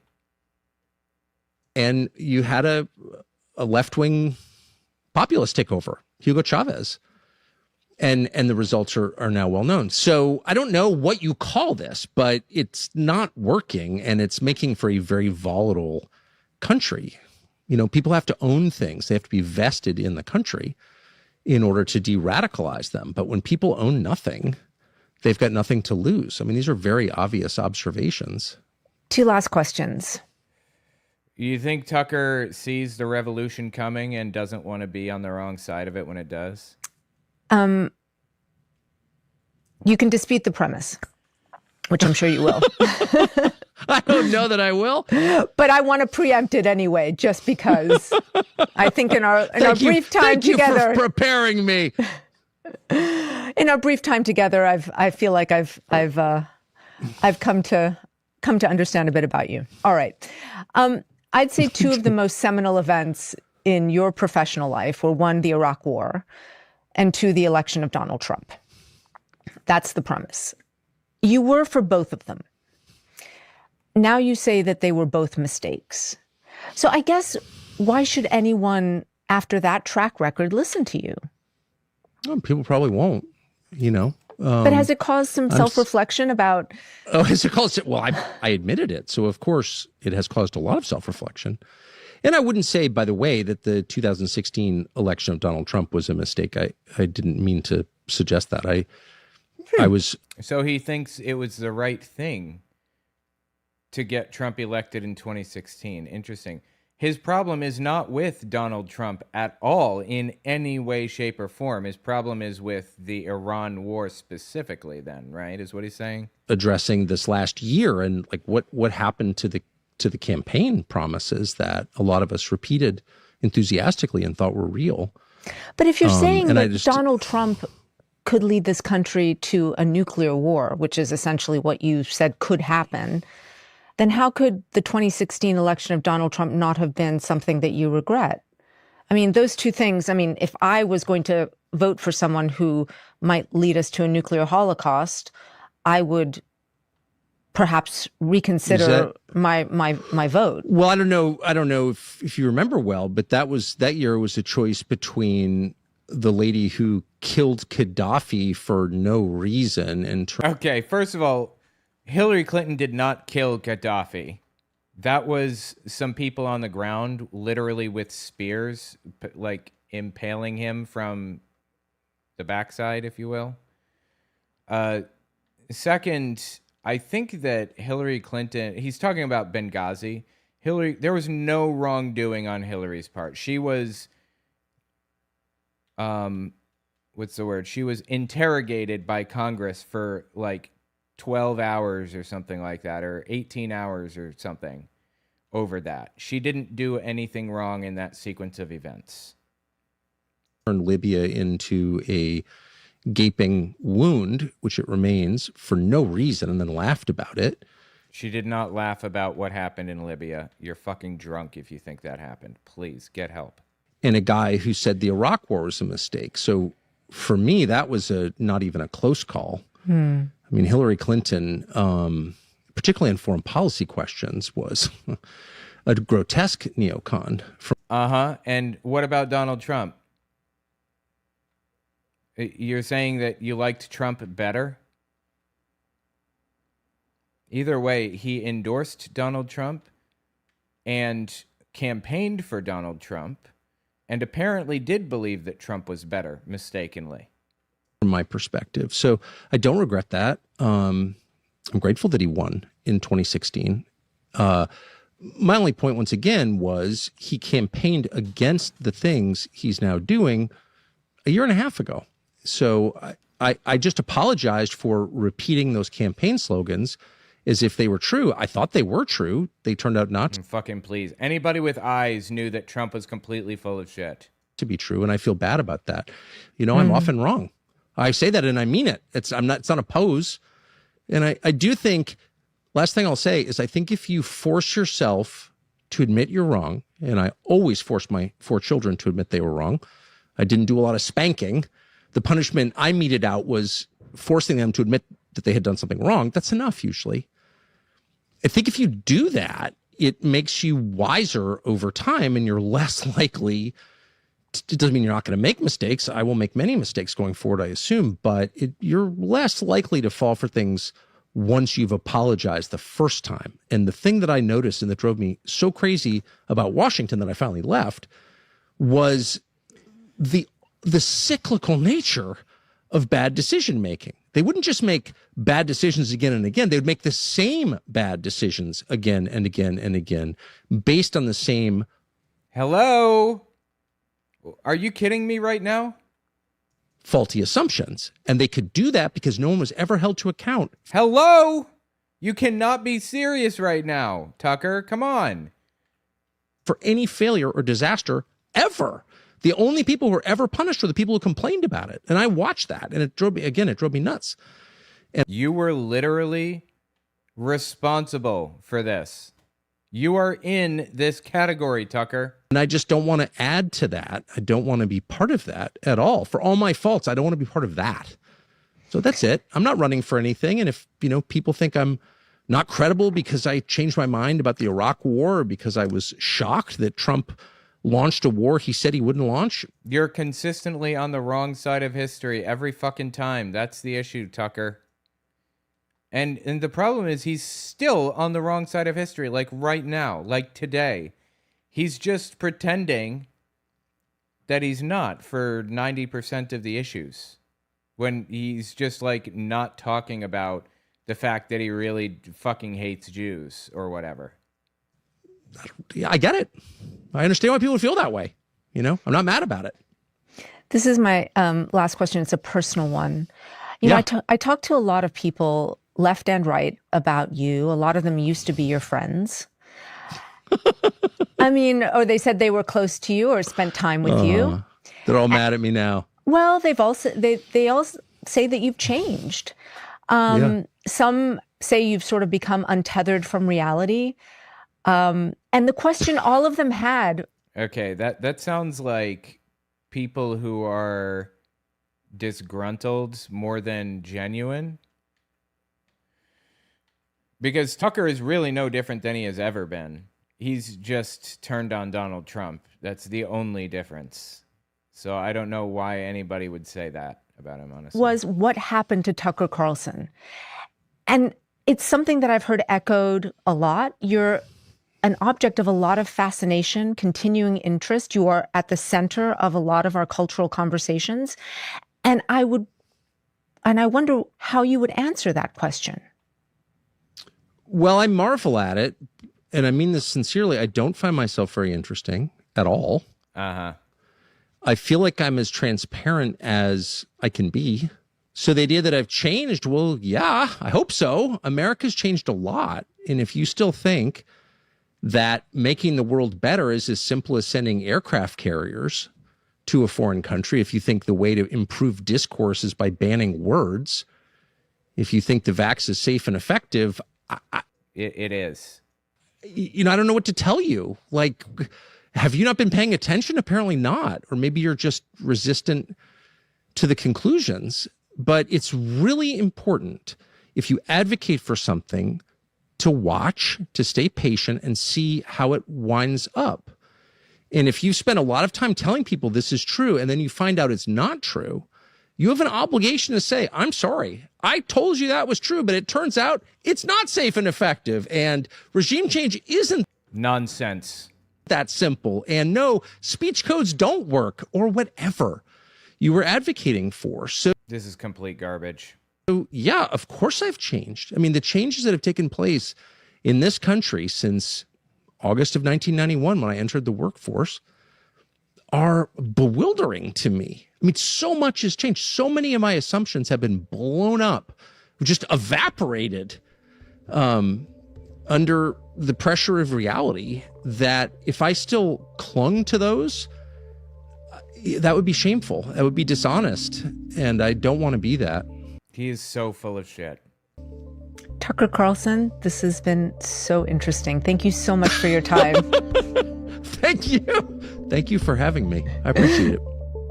Wow, interesting. It looks like that's the end. Tell me what you think about it in the comments. Colossal scumbag and a liar, dude. Seriously. What is wrong with Tucker? All right, I guess I'm going to call it there. I appreciate you guys hanging out with me. It's been fun. And I will see you guys on tomorrow. All right?